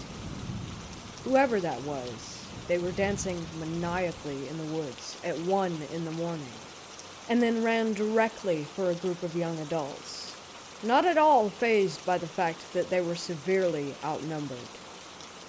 Did that thing know we were there from the second we parked? Was it the sound that I kept hearing when we walked the trail? Whatever the case may be, When he came for us that night, you can be sure none of us wanted to stick around to see what he was truly capable of.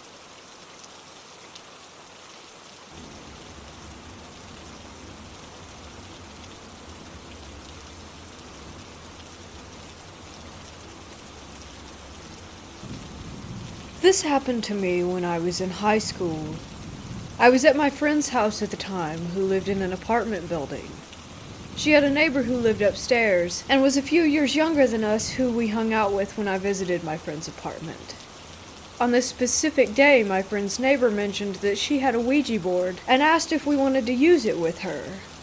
We both agreed, as I personally didn't think Ouija boards were actually paranormal, and thought it was a myth. We went into a garage area of the apartment building and put our fingers on the planchette. For the first few hours, nothing really even happened. Eventually, we had movement on the planchette and started asking questions to this spirit, who would answer us. I forgot who, but someone asked if the spirit was trying to communicate with anyone. Interestingly enough, it spelled out my name. I was skeptical, and thought it was one of my friends messing with me, so I asked what its name was. It then spelled out my grandmother's name, who died 6 months before this Ouija board encounter. I started getting a little uncomfortable, as my grandmother's name is in another language, and my friends did not know this language, nor have I ever told them what her name was. They wouldn't even know how to spell it either. Weirded out, I asked what my grandmother wanted. She started spelling out URGR, and then the planchette started going in weird circles, and even going off of the board, and wasn't spelling out anything that made sense. So I asked for further clarification, and then just "You are great" popped up. This will be important later, so keep that in mind. Anyway, at that point I thought it was just one of us moving it weirdly, so I said goodbye. A few days later, my grandmother's husband, my grandfather, suddenly passed away. It was unexpected, as he was in great health, and it was right before Christmas, and he was so excited for Christmas. As I was at his funeral, I remembered sitting there and thinking about the Ouija board, and that's when it hit me. When my grandmother initially tried to spell out something that started with GR, I realized that grandfather starts with GR. But then the planchette had moved around so weirdly when my grandmother couldn't spell out the rest of the word, as if something had been stopping my grandmother from completing the word and warning me. The next few months were hell, as I started blaming myself, and was convinced that I had somehow contributed to my grandfather's death by using this board. It got to the point that I became suicidal, and the scariest part is, my thoughts felt as if they were not my own. As if something were trying to lead me toward taking my life, as they were very dark. I can't explain it, as it could have been guilt. But I felt like something was watching me all the time, and felt a strange presence in the next few months after using the board. There's also the fact that the night of when I used the Ouija board, I was in the bathroom and I was underneath some lights. I had a strange sensation and felt that I needed to walk away, but right when I did, the lights shattered and would have injured me if I had been standing underneath. I eventually confessed to my mother about the Ouija board experience, and right when I did, I felt a giant weight lift off of my shoulders. The negative and dark thoughts were slowly disappearing, and I started to not feel the dark presence anymore when I overcame these thoughts. However, I was still wondering if the spirit that I had contacted was even really my grandmother. I also wondered if I was imagining this dark presence and the dark thoughts that I had had. Fast forward, I was at an overnight event at my school and another friend brought a Ouija board. I decided to use it one more time with this friend and try to get some answers. At one point, the Ouija board said that it was trying to contact me specifically.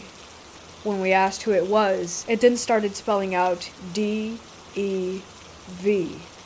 We started panicking, but then it spelled out to a word that I forgot. I dismissed it and thought it was nothing, but my friend decided to look up the word. A few weeks later, she told me that the word meant devil in another language. It was then confirmed to me that it may not have been my grandmother who was contacting me the first time. There is also the fact that there may have been something that was trying to get to me and did not have good intentions. To this day, I am convinced that this spirit only tried to warn me about my grandfather so that when he passed, I would have felt guilty. By feeling guilty, I was more vulnerable to the spirit's influences, to the point that I would almost take my own life. I do not know if this is what actually happened, but it's the only logical explanation that I have.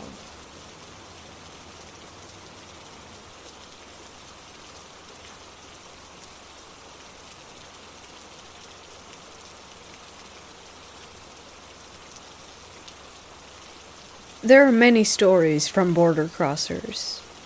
Many people see ghosts and other things. I knew this one lady. She was a friend of my parents. She crossed to the desert to get to the U.S. She was with a group of people and the coyote led them. It was nighttime and the people rested. The coyote said to keep going because they'd lost a lot of time, so they got up and continued walking. Well, they came in front of this bushy-like place, and when you crossed, the tips of the branches caught your clothes. It was dark and hard to see, but they were in a line and followed each other. The lady I know was tired from walking just like everyone else was, but she said there was this old man next to her who complained about how he was in pain and just too tired to continue. Soon they passed by this trench. It was so dark that you couldn't see how far down it was before it stopped. They walked next to the trench, and the old lady told me that the bushes kept scratching her face and getting at her clothing. The lady then said that she turned around to look at the old man next to her and saw that he had tripped and fallen down in the trench, but he didn't make any noise. The lady got scared and panicked. She told her husband, and the husband told the coyote to stop, that a man fell in the ditch. The coyote had a flashlight and he shined it down into the trench, and it wasn't that deep. He went down with the flashlight, but he didn't see any man. The lady told her husband that she knew he was there. She said that he fell right in front of her. The coyote was getting impatient. He looked everywhere, but still couldn't see anyone. He never found the man, and obviously he couldn't have made it very far in such a short amount of time. I guess he thought that she was lying or something, and decided to keep on moving. Soon they crossed the desert safely and all. The lady said that she thought it was weird how he fell.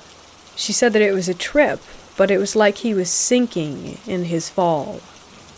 She asked the others if they had seen him fall, and they all said no. The lady never saw that old man in the group after that. I don't really like this story because it makes me think of what might have taken him.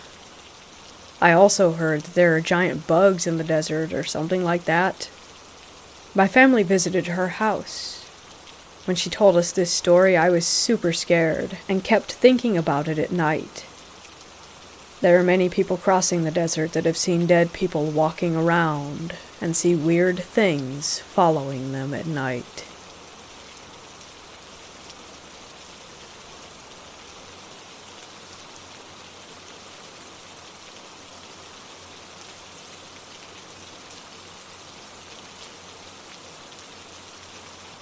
This is a series of events that occurred when I lived on a plot of farmland a couple of years ago. I was pregnant with my daughter, and my boyfriend worked late at night, so I was home alone a lot. Things were okay for a while, but as time went on, it started feeling strange in the house. I always felt like I was being watched while in my bathroom and the hallway right by it. I started feeling uncomfortable around windows at night. I figured I was just scared of being there alone. One of the first strange events happened while my boyfriend and I were in bed.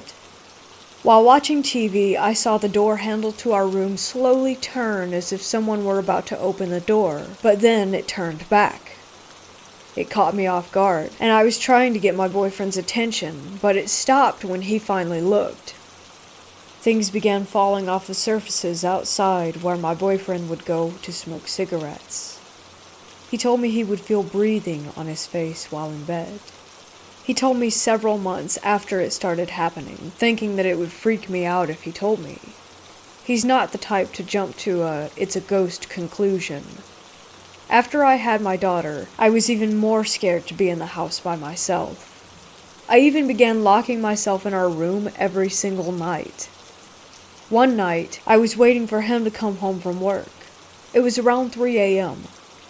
I heard the door handle jiggle as if someone were about to come in, but then stopped. I figured my boyfriend had to use the bathroom or something. After waiting for about 10 minutes, I called him asking why he didn't come in yet, and he told me that he wasn't even home. My friend came over to hang out with me and my daughter. I was changing her while my friend was in the other room. I heard someone say, "Hello?" And I thought it was my friend, but she said she heard it too, and that it wasn't her. I would get my friend to come pick me and my daughter up frequently when my boyfriend was at work because I was so afraid. One night, I had an overwhelming feeling of danger and had them come get us. I was taking my daughter's car seat out to their car, and it literally felt like someone yanked it down and out of my hands. I didn't drop it. I don't know how to explain it other than to say just that it was yanked or jerked down. I hated being in this house. I can't even explain the feelings that I felt all the time. I was just so terrified, and I'm so happy to be out of there. We moved away 3 years ago. On moving day, my boyfriend told me there were garbage bags at the top of the stairs that were placed in a way that they weren't going to go anywhere. But as he and his brother were loading up the last bit of stuff out the front door, he saw these bags come tumbling from down the stairs. My bland storytelling does my emotions no justice. I've never been so scared just to be in my own house every night. As soon as the sun would set, the whole vibe would shift. I thought I was crazy. I was getting angry and upset far too often over nothing. I honestly dread the idea of ever going through something like that again.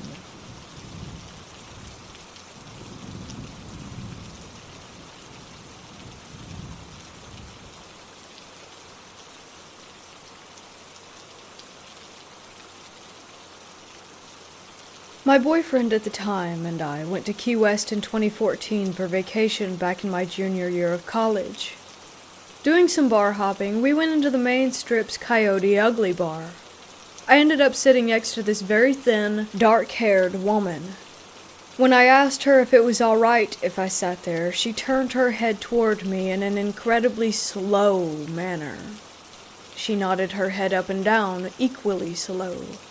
I don't think anything of it. My boyfriend and I order a drink, and we're talking amongst ourselves for a minute. I'm facing away from the woman, and I feel her tap on my shoulder. So I turn around, and she's raising her glass to me in cheers. I should explain what she looks like, because it's a lot like what I imagine a demon wearing human skin would look like. Bone thin, sallow, with stringy black hair, sharp cheekbones, and nose. Her eyes were black. I mean huge black pupils that didn't blink. They looked static. She does her cheers and opens her mouth to smile, and her gums are gray. Her teeth are gray and small, and I remember having this overwhelming feeling that she wanted to eat my flesh. I'm in pretty much panic mode at this point and whip my head back toward my boyfriend. He saw this woman too by now, and he grabs me by the arm to get us to move to the back of the room as quickly as possible. I'm basically cowering. I know, super brave. I always loved reading about demons, and possibly faced with one, I'm jello. I turn to start making our way out to the street, and the woman has got her head completely cranked around to stare at me from the bar. I feel her gazing at me as we leave, and I haul ass back to the hotel. She didn't say a single word throughout the entire encounter. I always regretted not asking her to speak. I will say, my boyfriend and I talked about it after and considered the gray teeth and mouth and general craziness possibly due to drugs. But I've seen my fair share of drug addicts. Even had one try to kidnap me. And this was not the same. I think about this episode pretty often, even years later. That feeling of encountering something soulless that wanted to harm me has never diminished.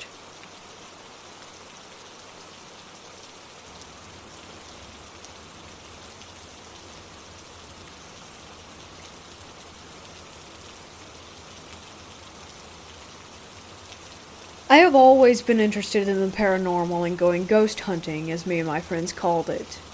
This story takes place on an October night in 2005. We had gathered at my dad's house for a party.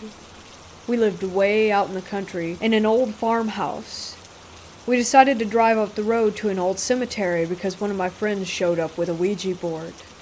I said we weren't going to use it at my house, but I was game to use it somewhere else.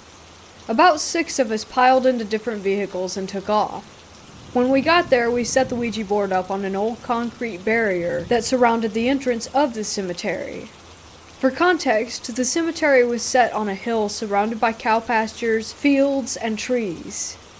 Across the road stood an old, white church. There were 2 security lights that lit the church area and the entrance to the cemetery. There was one more security light that lit the field next to the only house for about 2 miles.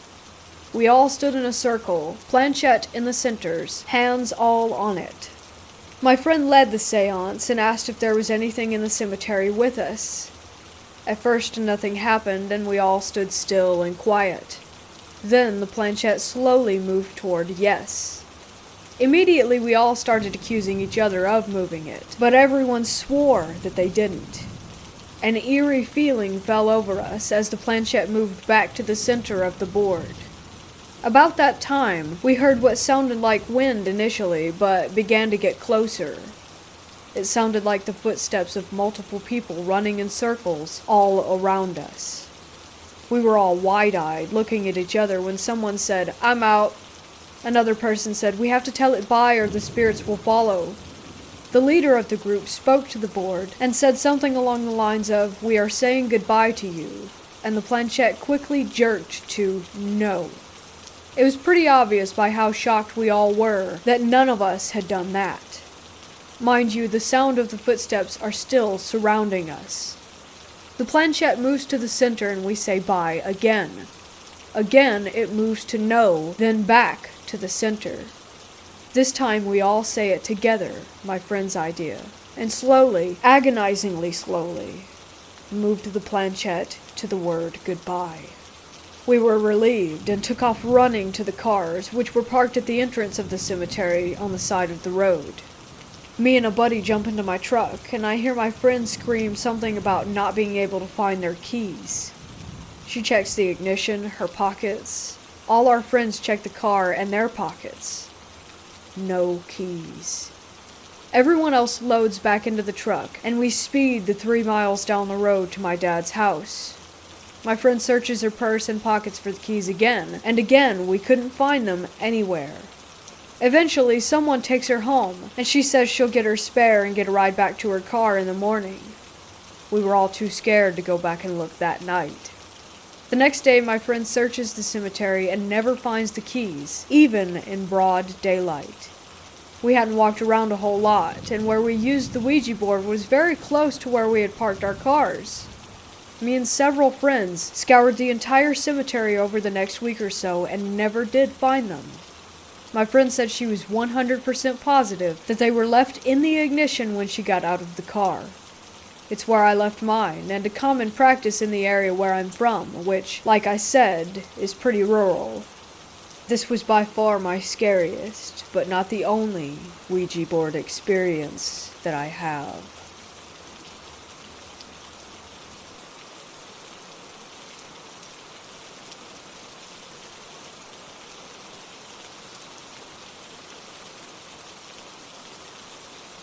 When I was 15, I traveled to Europe with my family. We stayed in Ettal, Germany, in a small inn for a few nights.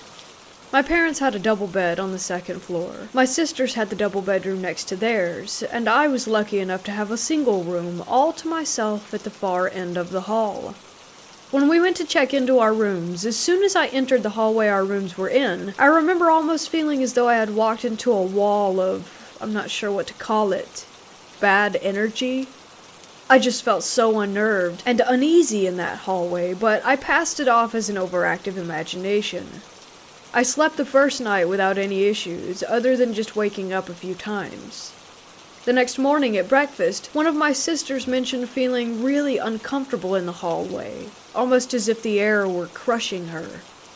That unnerved me even more, just knowing that I wasn't the only one who felt weirded out. Plus, she was an adult at the time, so it further cemented into my head that that wing of the hotel was odd.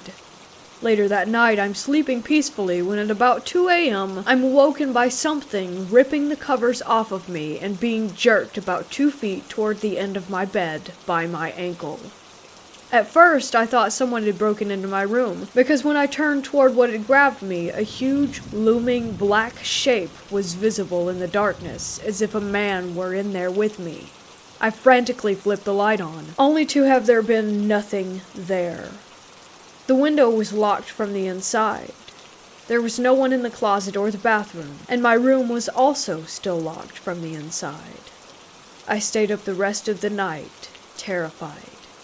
The next morning, we were at breakfast, and my sister mentioned that she was also up half the night, because she thought she saw a person silhouetted against the wall of the room, but when she turned on the light, there was no one there. It was just a bizarre and creepy experience. We checked out that day, so I didn't get to experience anything else, but it still freaks me out.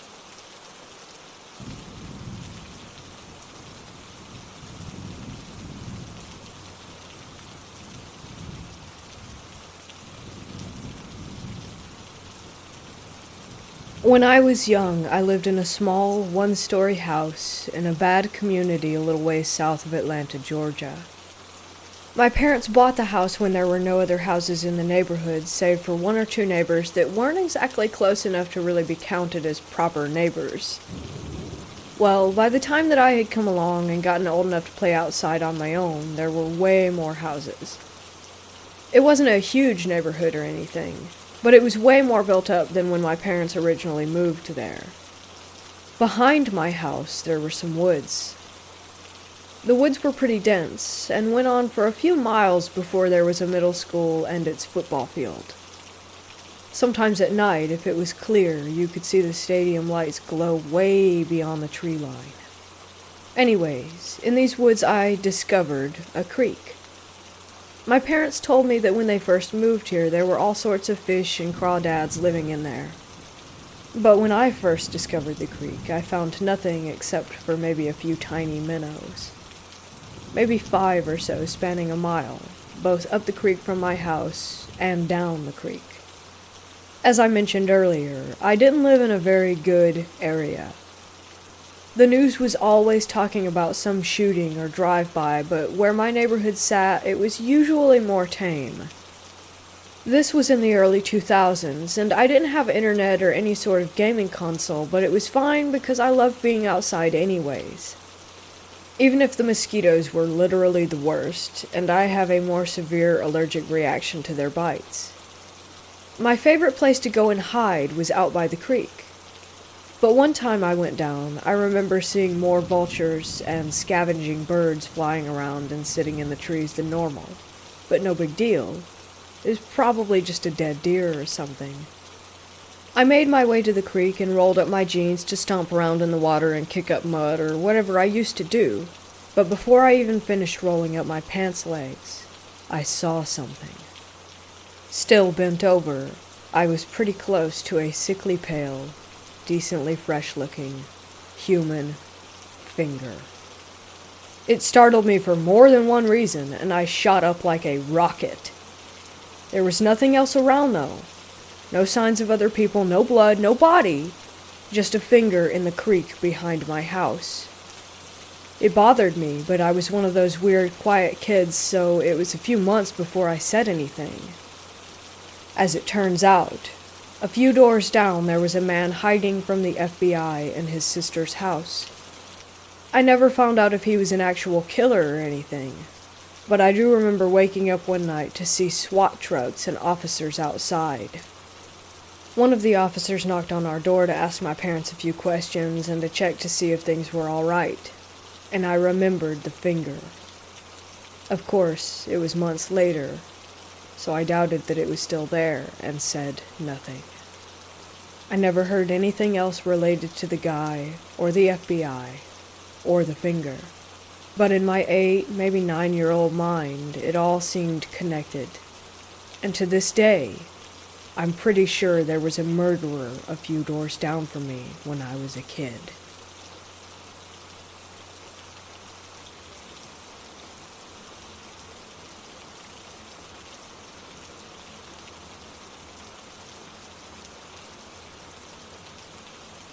All this started when I was in middle school. I was young and stupid and seriously interested in the paranormal. I grew up in a religious home, and I am still religious. I have no explanation for what happened to me. I started experimenting with the paranormal with my friends. We thought it would be really cool to use a Ouija board. At first, nothing seemed to happen, but then the board started to move. We asked all the normal stupid questions like, "Who's there?" or "Is anyone here?" It moved really slow and steady. I was sure that my friend was messing with me. I got spooked and we threw out the board. But that is not where this story ends. Moving forward, I started having really weird nightmares. I would consistently wake up at 3 a.m. or not be able to sleep at all. I was basically a zombie throughout my entire day. There was one time when I was at home alone on FaceTime when I heard my mom yell my name. I yelled back and didn't get a response. My friend then reminded me that I was home alone. I immediately checked my whole house and no one was there. She heard the voice too though, so it couldn't be explained.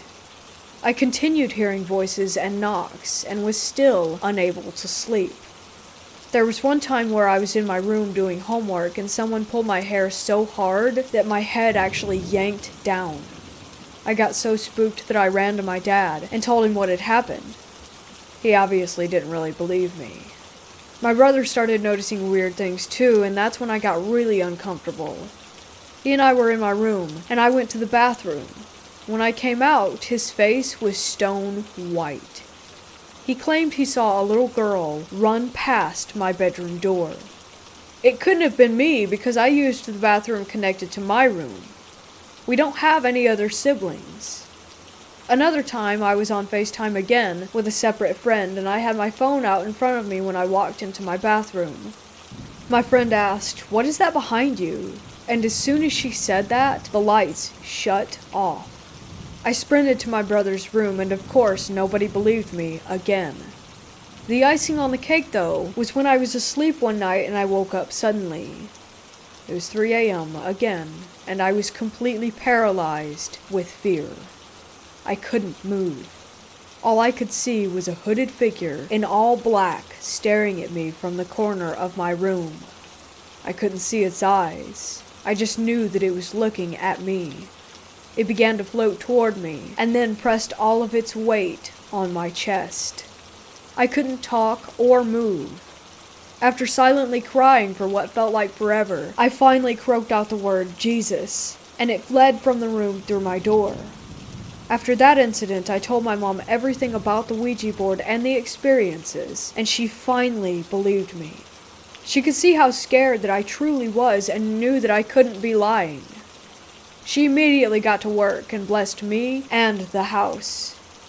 I haven't had anything that terrifying happen to me since, and I no longer live in that home.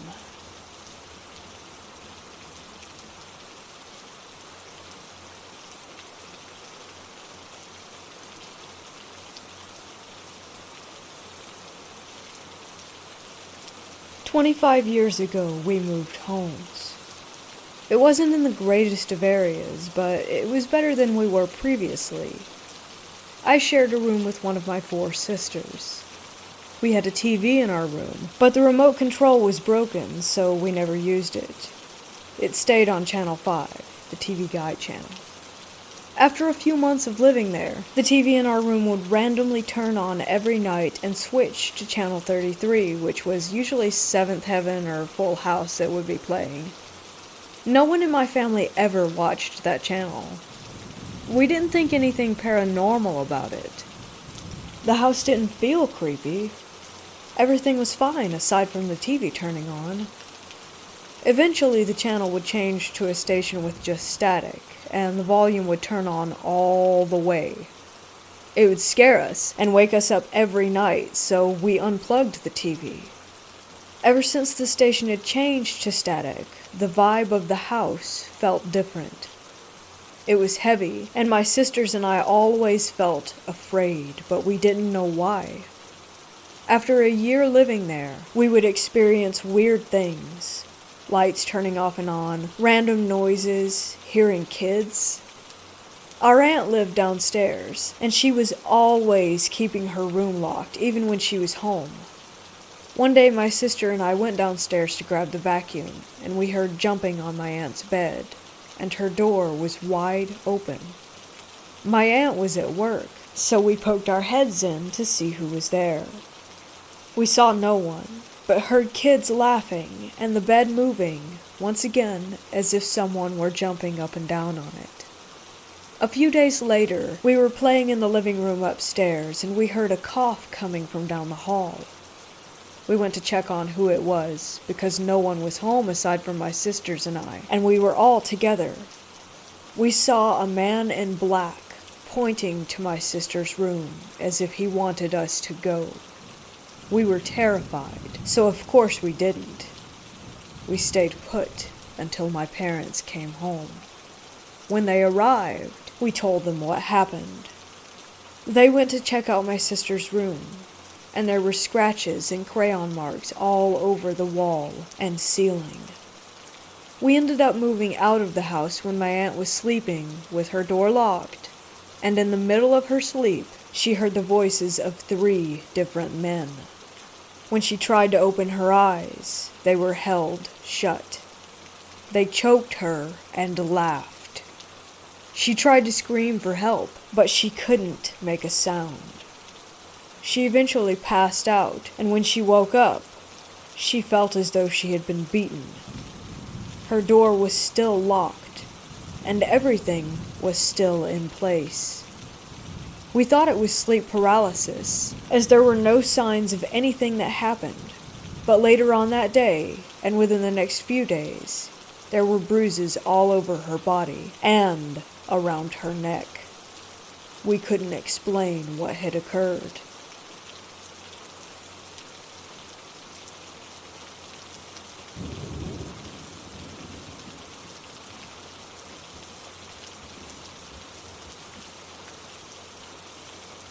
I worked at Hotel del Coronado, opened in 1888, on overnight shifts very often. We have historic pictures all over the walls of Babe Ruth, Roosevelt, Marilyn Monroe, etc. My overnight manager kept a tiny red notebook next to him every shift. Every strange occurrence that would take place would be noted. We have obnoxious ghost tours with crappy unreal stories going on all the time. But in reality, they could have just asked the night crew for some tales. We would have some items turn on and off, which was normal with old wiring. We would receive creepy phone calls. People would see figures that would disappear and hear things when no one was there. Bellmen would find children's handprints littered all over windows and mirrors when they have not seen a child all day. But one story stuck out from the others. The overnight manager was doing his laps around the halls, as he does every night. Some were curved sharp, where you couldn't see what was on the other side. It was around 3 a.m., of course, when a hooded, dark figure darted far ahead across his path. He shouted and scurried quickly.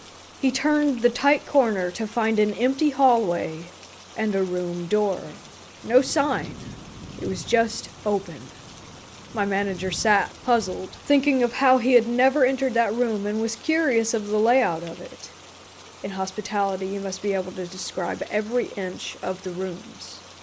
He wandered back to his office and scrolled through the room numbers, finally stumbling onto the one from earlier. Then he sat in shock when he discovered the room's snapshots. The first picture in the layout file was of himself on his first day of work.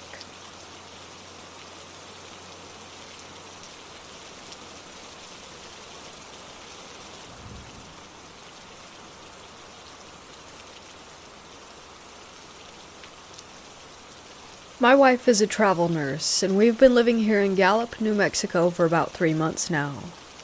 We actually only have a week left here, and I'm glad. From the first day we arrived, we felt like something was off. We thought maybe it was just being in a new place, though we haven't felt that way in our previous locations, and maybe because the desert is so radically different from what we're used to. Just a little bit about Gallup. The demographic here is a majority Navajo with some Zuni and Hopi people as well. Gallup is landlocked by these 3 reservations, and the nearest city is Albuquerque, which is about 2 hours away. Now, despite what I just mentioned, being a non-native here in Gallup is not a big deal at all. There's no radical tension issues that we've experienced during our stay. In fact, we've really liked the people we've met here. Yet there is a burning feeling inside of me, like I shouldn't be here, and that we need to leave. And my wife told me that she feels the same thing. As for psychics and feeling negative energy and all that stuff, I personally think it's probably just a bunch of hooey. That's not what I'm saying here. This is more like an instinct that we need to leave and not renew the contract here. And it is only in Gallup.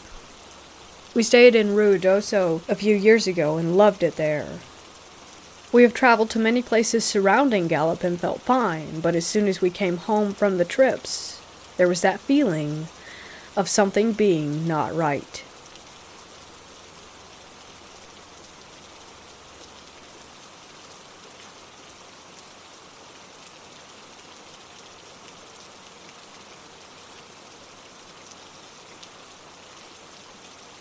A few years ago, my mom was sleeping downstairs, and she had an encounter with something inhuman. Anyways, I used to always get scared at night, and I would knock on their door to sleep with them. And one night, my mom heard a knock on her door, and she assumed it was me, so she said, "Come in," while still half asleep. She heard the door open, and heard something quickly patter across the ground and jump on the bed, and it began whispering in her ear and mimicking her voice. She freaked out, and opened her eyes, only to see a very skinny, small, webbed-looking creature running out of the room. Me and my dad awoke to her screaming.